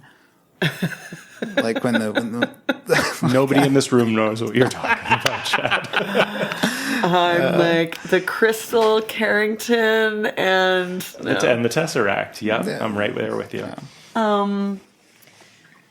Okay, so abjection. Well, I mean, in my own words, I don't know. I find all of this stuff kind of hard to put into my own words, but the abjection, it's kind of beyond disgust, but the regard for, or the disregard, or the repulsion, or the rejection of that which is you and not you. So, you know, Kristeva, like the main example of this would be like shit, right? Or like bodily fluid, something that comes out of you that you get rid of, that we as a culture kind of like push away and get rid of. And it is also, it and the ability, Kristeva kind of says, you know, living is also the process by which we get rid of this stuff, and it kind of reminds us of death.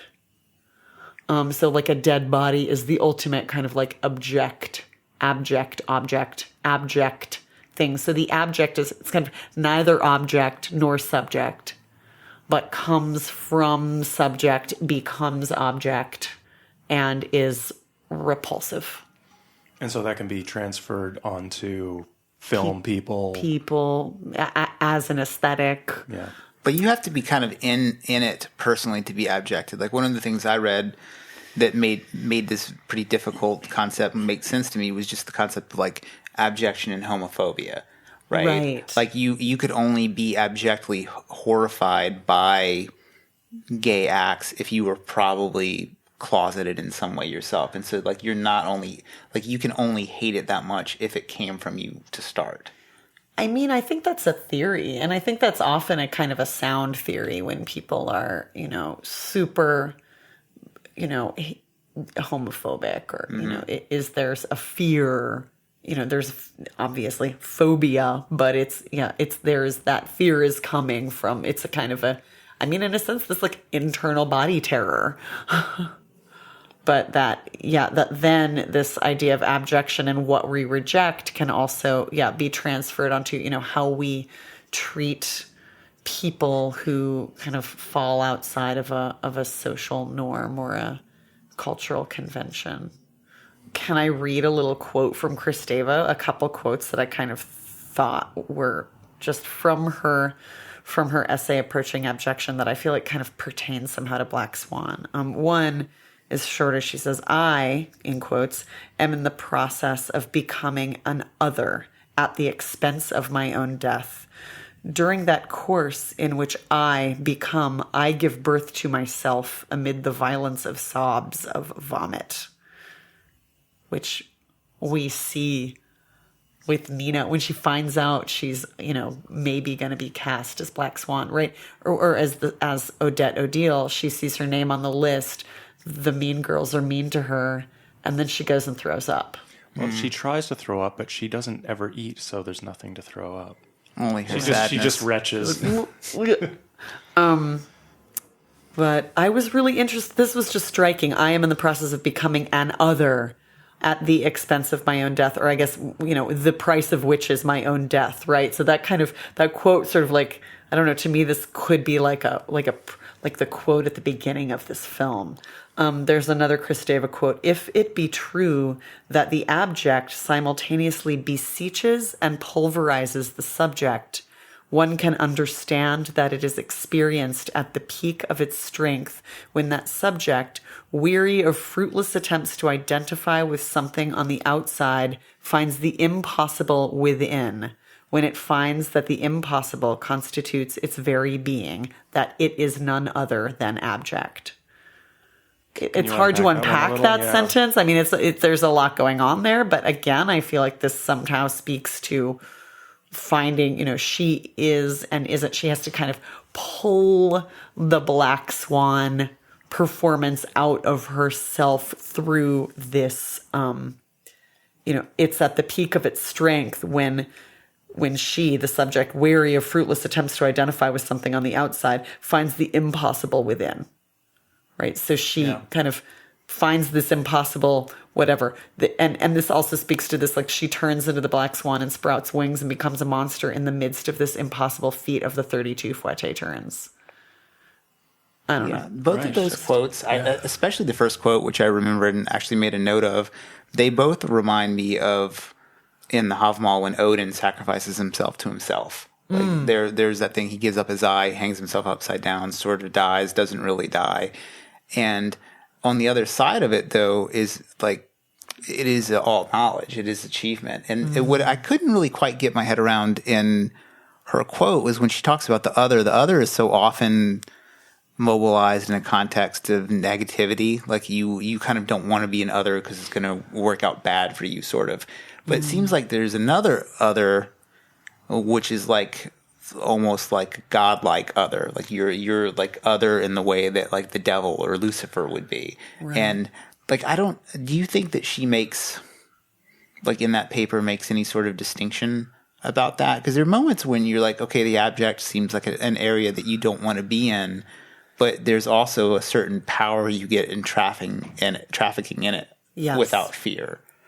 I think so, and I also think, as a feminist, there's this idea of woman as other that she's getting at. What's Butler's beef with Kristeva? Yeah, like, okay, Kristeva, blah blah blah. Yeah. What's her beef with Judith Butler? Yeah. Well, it was really more, as I read it, like, I mean, like I said, the reason why I compared them to Bene Gesserit's is just like, it's just this understandable sorcery that's happening at a different level that, like, your regular old sandworm riding Freeman like myself would ever even understand, But it seems to have been just like one of those, disagreements that sort of gets heightened in academia because there's everyone likes a cockfight, and right. That's actually one thing I do appreciate about Slavoj Zizek is he always says, my friend Judith Butler, my friend Judith Butler, my friend Judith Butler. And like, I don't know if she even likes him. All I know is that they are so opposed theoretically, but he always refers to people as his friend. So he seems to somehow be invested in keeping it non-Real Housewives. That's communist doublespeak, man. I don't buy it for a second. I don't know. I'm just, the more I learn about Zizek, I'm just like, bleh, I don't know. I mean, he's entertaining. Like, he's an entertaining Muppet. He's a Muppet. But he's a Muppet of a man. He's the fat Elvis of philosophy. This what we're thinking about save us. Or maybe even the extreme Elvis of Don't philosophy. we want to hear you talk about the Black Swan? So what we're saying about the Black Swan. You've got to pull on your t-shirt. But I'm very sweaty right now and I'm mopping my brow. And so on and so on. And so on and so on. In some shitty movie. No, but we... Yeah, right. These people are working on this. And I wish, I'm working on this piece that I'm making that I'm kind of dealing a bit with the abject and dealing with some of the other French feminist philosophers, theorists of the 70s and 80s. Not that they're not working right now too, but and kind of reading through that stuff, a lot of it, I could see why Butler is kind of like taking them. I mean, it's Butler's job, right? She's the next generation to take these folks to task. Because what happens, all these, Kristeva, Luce Irigaray, Hélène Cicieux, I'm kind of seeing it less in Kristeva, although I'm not super deep in Kristeva. They're kind of speaking a binary, right? They're like talking about man and woman, and they're really speaking from, you had brought this up before, but kind of speaking from this, and they're challenging it, but they're still really steeped in like Freudian. Gender. They're essentializing gender, and they're steeped in Freudian and Lacanian sort of like analysis, and they're breaking down that Freudian and Lacanian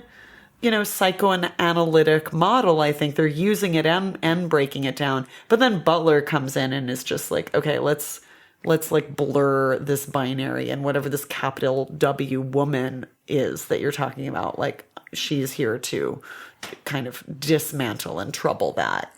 Yeah, I had a note here that was like, if all you have is a gender hammer, everything looks like a gender nail. And the whole binary gender thing, it seems really like pretty restrictive in a way, because like for me, when I look at this movie, I think about it, her achievement in the context of like a Jungian hero's journey, or even as the god Odin overcoming. So in like, of course, like the gender stuff's all over this, it's right there if you want it, but to me, miring in it sort of takes away from the heroic potential of the character. And the heroic potential is, to me, at its height, asexual. Like it's beyond gender. Like the act that you do, the thing that you actually do, is beyond the happenstance of your body. And the act of becoming a hero is to force your body to do the thing that is heroic. Sure. That's interesting. I think I have to read it on, again, as a feminist with my feminist hammer. I'm sure. Playing feminist whack-a-mole. But and I'm not against that either. Whack a Swan. But I do, but also as a feminist, I'm also really interested in both, and I think many of us are in kind of both readings of. I'm thinking about this a lot in so many ways right now, where like there is the value in like talking about gender, talking about gender, and then also value to the feminist project or the gender equality project or the gender studies project of like not talking about it. Right? So like it can be equally beneficial to have like Riot Girls, start your own girls only record label, start your own girls club, start your own band. This is a girls club, yay girls. And then there's also a whole other part of that that's like, or compete with men. That's also super valuable. I think they're both valuable in their own way. And same with like, the new museum show that I went to a few months ago that was just like the whole museum. There were like 4 shows up at the new museum. They were all women artists. Nothing said anything anywhere about them all being women artists. It just was. It was just like, here's what's at the museum right now. It's all women artists. And, that's how I taught my class when I taught at the Art Institute. I wasn't like, okay, I'm going to do just women and people of color. I was just like, I'm going to try and teach as many women and people of color when I'm teaching these artists to these, students as I can. And I'm not going to say that it is. I'm just going to do it, But I think there's also value in kind of going like, okay, this movie, there's so much about gender in this movie. And ballet is incredibly gendered. Mm-hmm. It's so gendered. The point shoe is gendered. The roles are gendered. I mean, the white swan, black swan, it's gendered. However, then, I think, but what you bring up is really interesting too. It is a hero's journey. And then she transcends humanity into creature, right? Transhuman. Transhuman, right? Yeah. Okay, so we can bring our friend. We're getting into Haraway territory too with the creatures, the creatureness. Also, something that was interesting, the moment when Thomas or Thomas or however we say his name, he kind of kisses her and she bites him. Mm-hmm. And it's kind of great, this moment where it's like, you want a swan, motherfucker? I'll act like a swan and bite you. There's this, because swans also are like, actual swans are really mean and they're kind of nasty creatures. So like that, she bites him, of course, it feels like kind of a reference somehow to repulsion, but also that she acts like a creature in that moment. Her instinct is a creature instinct. It's neither a passionate woman instinct or like a shrinking girl instinct. Yeah, I think when earlier before we started recording, I was asking like what points of abjection you thought were in the film. Yes. And for me, that was a point of abjection because she later comes to like want his kiss when he's seduced by her. Right. So maybe that revulsion that she has right there is like a revulsion for what she really wants, because she wants his approval, which he doles out sexually. Right. There's also something I love about, no, I don't love it. It's the opposite of that. But that the stand in the character presenting libidinal lust provocateur is a French man. Like it's just such a cliche of like this kind of slightly swarthy French guy is the one who is like about the body and libido. Right. Like it wouldn't be an English man. It wouldn't be No. It's interesting that we like let those national stereotypes fly. No, totally. I mean, it is a less offensive version of the wise old black woman or something, right? Like, we need this guy to be like pushing her to be in her body and to provoke her sexually, and it's got to be a French man. Like, of course, it's got to be a French man. Jesus Christ! Right. And is there anybody more French looking than Cassell? Right. Well, I also feel like too, if it were an American guy, there's so much wrapped up with like performances of masculinity and machismo that like an American guy you'd just be like, oh, he's gay. So like, a French guy is already like it's already blurs this sort of like American idea of what masculinity is. So you believe that like a French ballet dude would not be gay necessarily, or like that's already blurred. I feel like the performance of masculinity is different.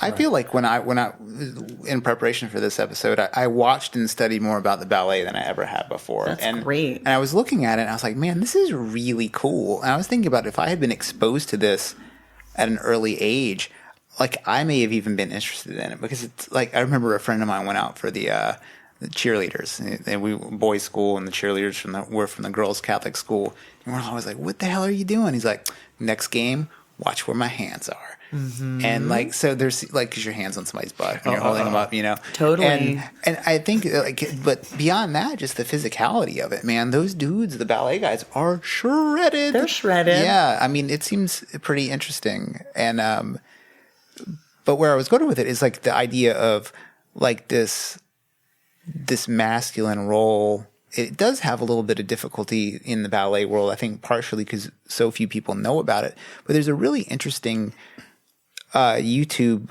video essay that somebody does comparing Black Swan to Whiplash, and they're like the same movie. I mean, it's incredible. And then, but you see like J.K. Simmons is portrayal of the mentor is extremely aggressive and powerful and masculine. Right. And you could almost imagine Cassell to have played the role like that, like a little bit more menacing, a little bit more physical.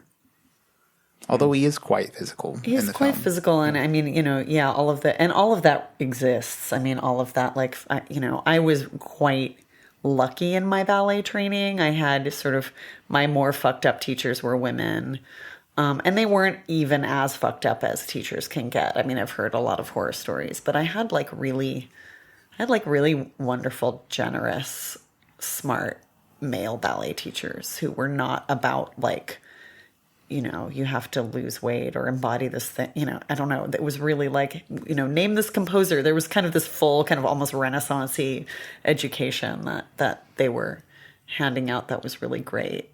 That encompassed, learning about music and learning about physics and all kinds of other stuff. I mean, that very thing is something that I find really complicates ballet for me, is the way in which it upholds a certain kind of, like you're describing now, this like tradition and pedagogy in this really interesting way, yet at the same time drags like the worst aspect of the gender binary, the worst aspect of patriarchy in the arts, the worst aspect of patron-controlled art institutions. It's sort of like a lot of like the worst of what we've got so far in art is all in ballet, yet at the same time, it's kind of like the St. John's University or college, yeah. Where it's like, it's, the Great Books program. And it's kind of like, wow, canon. Are we still dragging the canon around? But at the same time, they make you fucking read this intense shit. Man, I would have great stuff in the canon. Yeah. There's a lot of thought, and same with ballet. Yeah, I mean, I think about ballet and like the Western canon.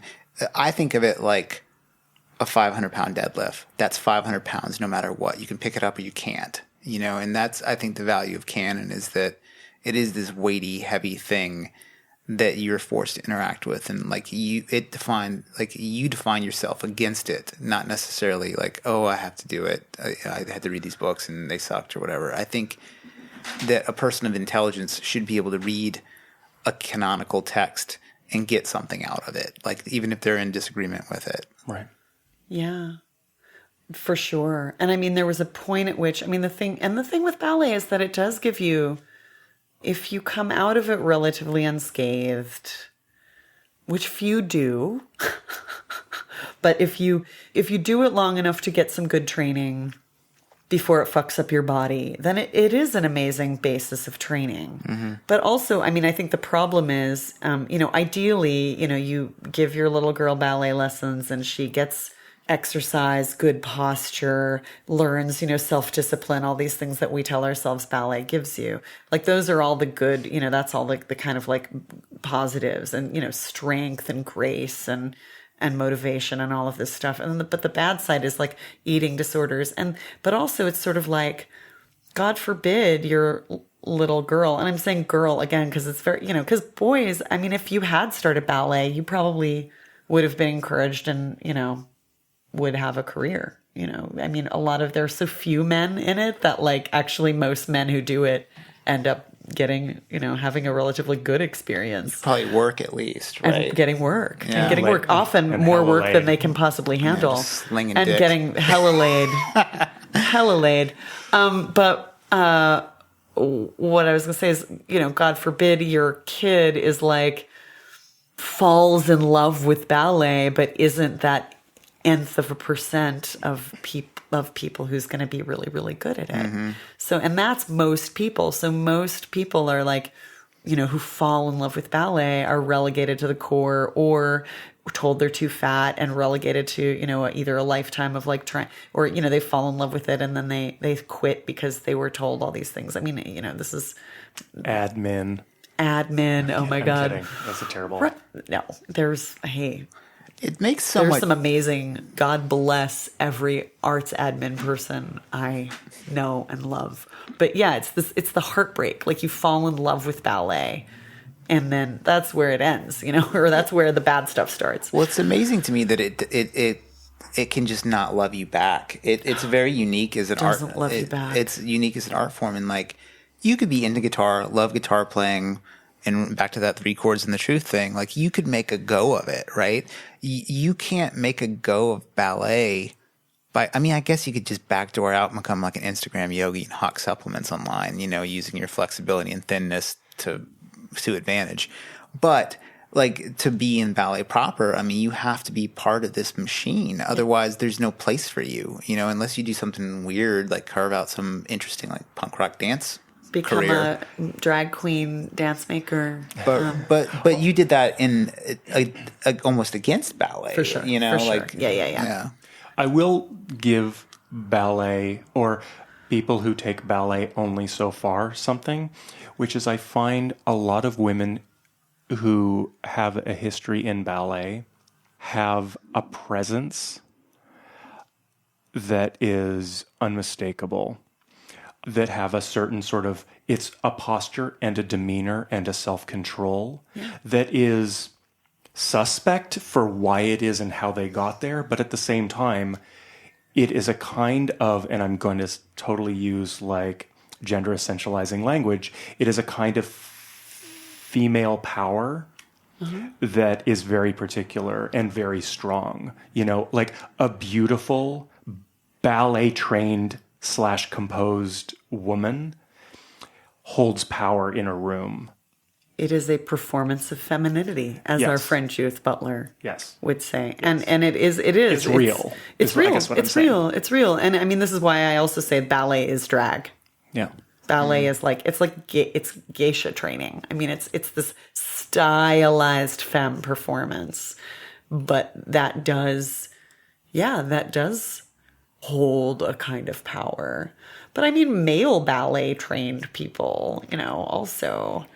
And then of course, and we're talking in a lot of binaries. I also know incredibly graceful and amazing trans ballet trained folks who are, again, have this kind of wield this presence and power. That's a whole other kind of presence and power. It's not a whole other kind of presence and power.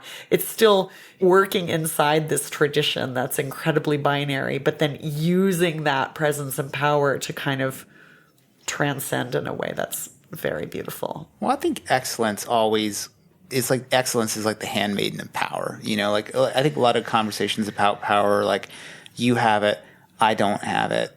And there's like various levels of you have it, I don't have it. And that often gets explored. But I think the pursuit of excellence is a way out of that to where, in a Viktor Frankl sort of sense of the word, like you can become powerful in of yourself by becoming a better ballerina than you were yesterday. Sure. Yeah. Sure. Up against the rest of the world, who knows how that fares, right? But like for yourself, any art like this, especially physical arts, it reminded me so much, it makes so much sense that Aronofsky did a movie about wrestling before this, because wrestling is pretty similar. Like you have to have a very specific body type. You have to have a very specific skill set. And if you don't, you're going to get hit with a chair for $5 on a Wednesday night at a VFW hall, like that's your lot in life. Right. And then, I have to say, like kind of full circle coming out of just as my personal experience of ballet, having returned to ballet class after years and years of rejecting it, but then feeling like it was my native language and kind of having trouble with that, going back into ballet class with and I haven't been in her class in a long time, so it makes me very sad. But there's an incredible teacher in San Francisco called Augusta Moore, who is she's kind of a revolutionary, ballet guru who has restored so many people to their love of ballet, or has kind of mended the wounds of so many broken adult, ballet fans, but lovelorn ballet dancers. But then, all of us in Augusta's class are there. She does do some pre-professional training with youngsters, but, most of us are there. Either we do some other kind of dance or we do other things, and we're there because we love ballet. And it's actually being in that relationship to ballet can also be so healthy and so beautiful, and the way she deals with the body is so mature and enlightened, and then you're in that community, and then suddenly it feels like the social dance that it once was, which it was, right? Ballet was a sort of this, albeit aristocratic, but like social dance where you're in this kind of jolly environment where no one's competing, and it's kind of a nice, like, oh, look at her, look at me, oh, hello, and it can kind of become this really, and you're just you're restored to kind of a childlike state in a sense too, of like pretending to be a ballerina, but then you realize sort of in pretending to be a ballerina, you're not as bad as you thought you were. There's the jouet, right? Yeah. Am I pronouncing it right? Jouet. Jouet, yeah. Well, to play. Are we going back to jouissance? Yeah. Without the jouissance, right? The jouet. Yeah. Just the sauce. Well, in Louisiana, it would be pronounced jouet. Jouet. Burgundy. Yeah, so much better. In your experience, do you think the better ballerinas come from cruelty or non-cruelty in their pedagogy? Like if you're really trying to make a great ballet performer, is it softness or is it cruelty? I don't really think that I don't believe in cruelty as pedagogy. However, I remember someone in our extended social family who was connected to the circus was sort of telling this anecdote about their Chinese circus teacher who was talking about the practice of hitting circus performers with a stick in training, not as punishment, but because performers need to primally, biologically, instinctually connect failure with pain. Because if you're actually performing in the circus and you fuck up, you could die. So training by hitting someone with a stick is actually possibly going to save their life. It's not just about like you're bad. And I think ballet should be taught with hitting sticks. No. Like, do you think that, I mean, not that Thomas as a character is like a real person, but do you think that he could have gotten her there without seduction and ecstasy? She got herself there. I argue that he didn't get her. I mean, I don't know. I think the creating, again, I'm here I'm on the side of dismantling the patriarchy. So I'm there for like, Thomas, let's create a situation in which Thomas doesn't have to get her there, where she can get herself there, and where she's actually, like, again, we would have no movie if it weren't fucked up. But like, what if she were an adult living in her own apartment, like, masturbating in the, privacy of her own bedroom, and well, I watched it, yeah. and like working with fellow artists, making something, having a good time making some beautiful art, and like it's hard, but I don't know, like the romanticizing, and I left ballet, but the romanticizing of the bloody, sacrifice is just, I think it's bullshit. I don't think you have to be cruel. I don't think you have to abuse children in order to get them to this place, or abuse other people. Again, I'm talking about, my teacher she's no joke. She was a professional ballerina with the San Francisco Ballet. And then she was injured, and then she had a revelation, and she started teaching Feldenkrais and ballet, and teaches ballet through Feldenkrais, which is like a way of organizing your body so that it works. It makes sense. And so teaches, here's how to do ballet and not hurt yourself. So no, I think it has a long way to go. But I think you can certainly get excellent, excellent dancers without hitting them with sticks. I think you can, but I think that this raises the question of, again, the difference between Nina and Lily, where you see Lily being herself, and you were saying earlier how there is no Lily. She could not exist in this ballet company, but I feel you watch Lily and you're like, God damn it, why can't they all be like that? Totally. Why can't they all just be free? However, if they were all like Lily, there would be no ballet. There's no space for her. Like, you even sort of said it, there's no room for that in ballet. That structure. That structure. As it exists. Right. But that's the question, right? If there's no room for Lily in that structure, then that structure, we're describing an institution. Well, if you take away what it makes that institution possible, we're talking about then we have no ballet tradition. There is no Swan Lake. Swan Lake becomes something else entirely. If it's a bunch of lilies in the core, it's not Swan Lake. It's something else, and which could be amazing. But do we hit the little girls with sticks? No. Do we train with cruelty and get Swan Lake, or do we do away with the cruelty and get something else? Yeah, Lexi Pantera is what happens when you give away the cruelty. You just get twerking girls on Instagram. Okay. No, Yeah. I think you can actually. Which I love, by the way. I think that you can. I don't know. I mean, this really it brings up a huge question about the aesthetic of ballet, the aesthetic of a core. I mean, this brings up also, questions of whiteness and white supremacy. I mean, ballet is there's so much whiteness in ballet, and that's assumed. Are you right? talking about a type of uniformity and a type There's of uniformity, code of cultural behavior that is... Codes of cultural behavior, uniformity, yes, like there's strides being made. Of course, you have an incredible company like Lines Ballet here in San Francisco that is a lot of people of color, doing beautiful dancing. But again, it's sort of like an alt ballet company. So you have the main power structures of ballet being pretty damn white, with exceptions, rare exceptions. So that's also a huge issue.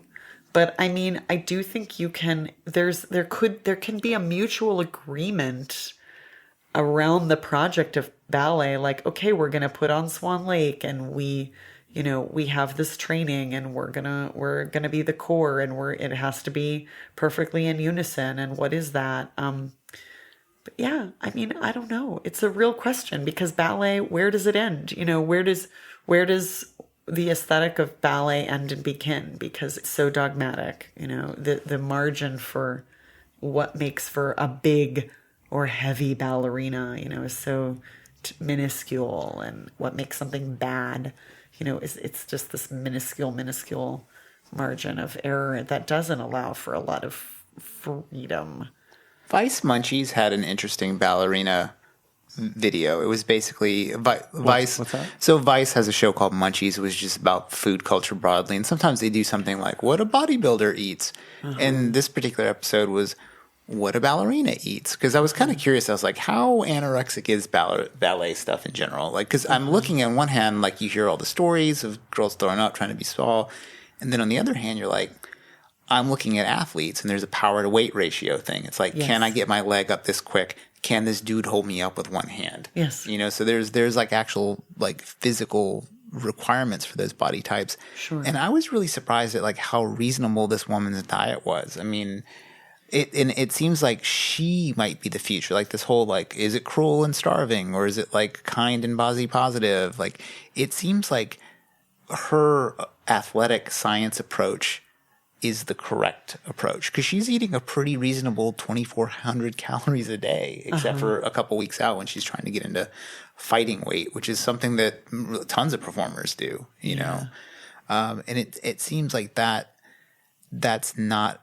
something that gets talked about because it's not as sexy. Right. Like here's a really smart approach to diet that makes you strong, lean, and able to do all this stuff. Even like fighting weight, it's like, okay, if she's like eating less when she needs to get a quote unquote fighting weight, and that's 2 weeks away from the performance, she's doing even more. Mm-hmm.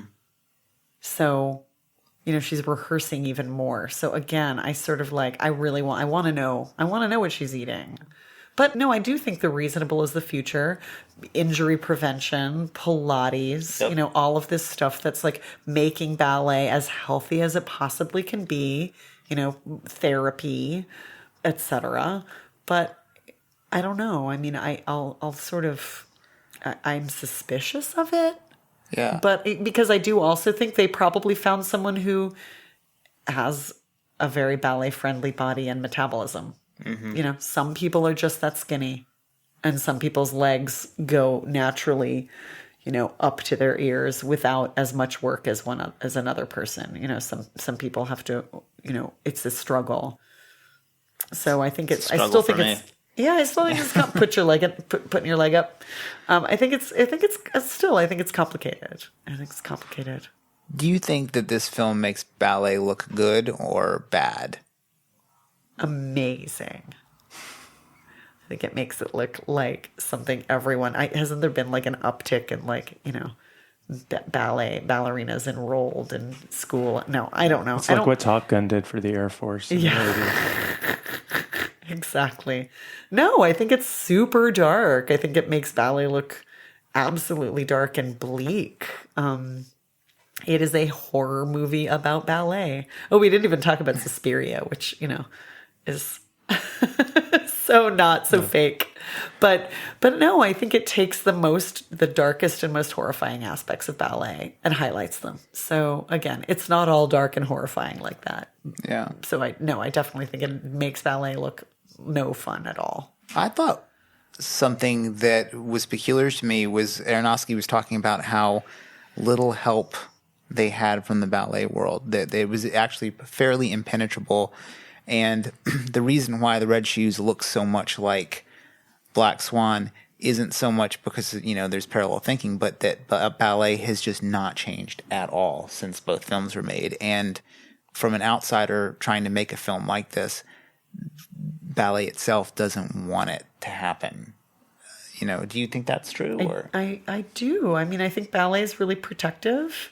And I think what he was saying, what he touched on, and he may not have emphasized it enough, but that, their schedules are so intense that having anyone in the room meddling, it's stressful. It's like having someone in like a room wherein you're performing surgery or something. I mean, it's not rocket science or brain surgery, but it's like sometimes they're learning choreography. I mean, sometimes a ballerina will step in or a dancer will step in after, having spent 6 hours learning the choreography to an entire ballet. I mean, it's really what they're doing is time consuming.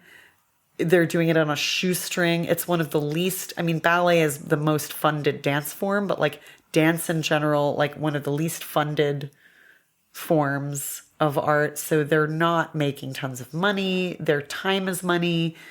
Yeah. So I think it's just, they're all really serious about it. And ballet films have not been great for ballet. So I think that they were suspicious because of that too. I just imagine the ballet world is suspicious of any art form that came after 1720. So film is just anathematic to the creative impulse.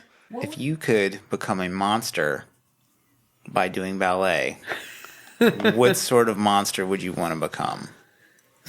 Explain that a little. Okay, what do you mean exactly? Okay, and the way that she becomes a were-swan, if you were to engage in a dance, and that dance would lead you to become some sort of creature, possibly one of the creatures that emerges from a cell in Cabin in the Woods, what sort of monster would you want to dance yourself into? Well, I'm going to respond to that the way I responded to a similar question that you asked for the Cabin in the Woods episode, which is Sexy Witch. Sexy Witch. Oh, good, good. Which is basically how the movie The Witch ends.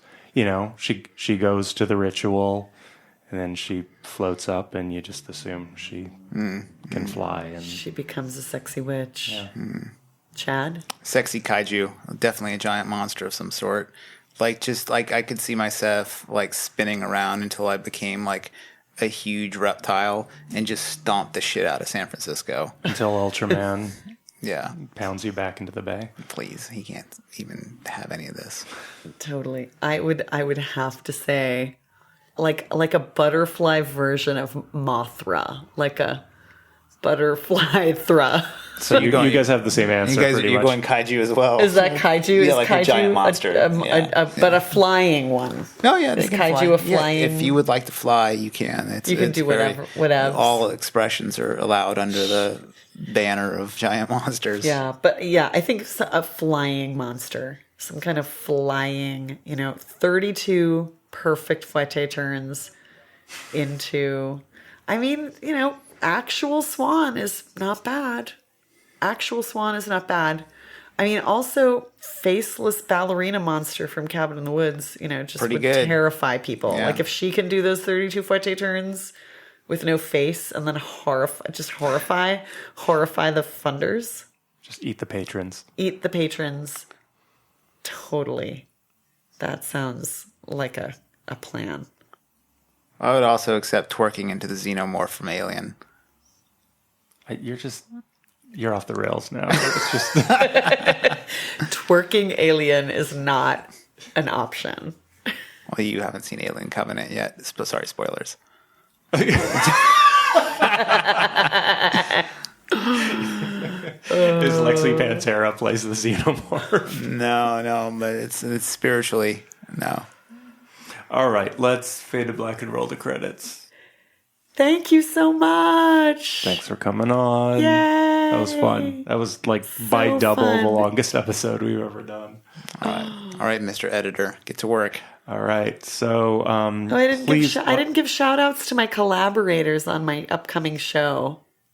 give shout outs. I've given shout outs. So I'm working with amazing people on even though it's a solo, behind the scenes, my dance doubles are Jessie Hewitt and Nicole Archer and Hope Moore and Christy Funch and Larry Arrington, all kind of as amazing outside eyes. Jonathan Solo, who makes his own brand of horror as a visual artist, who's designing costumes for me. And Mr. Mark Kate as my sound designer. Who's he? Dunno. June 9th and 10th, 2 shows a night, 7 o'clock and 8:30 at ODC Theater. There will be no fouette turns. All right, and a little reminder, please, now that the episode is over and you pick up your phone to decide to do something else with it, 5 stars. 5 stars. Little review. You can even just put 5 stars and then review it with the word cunt. It really doesn't matter. 5 stars is the fouette of reviewing. Please review it with the word cunt. Thanks for listening.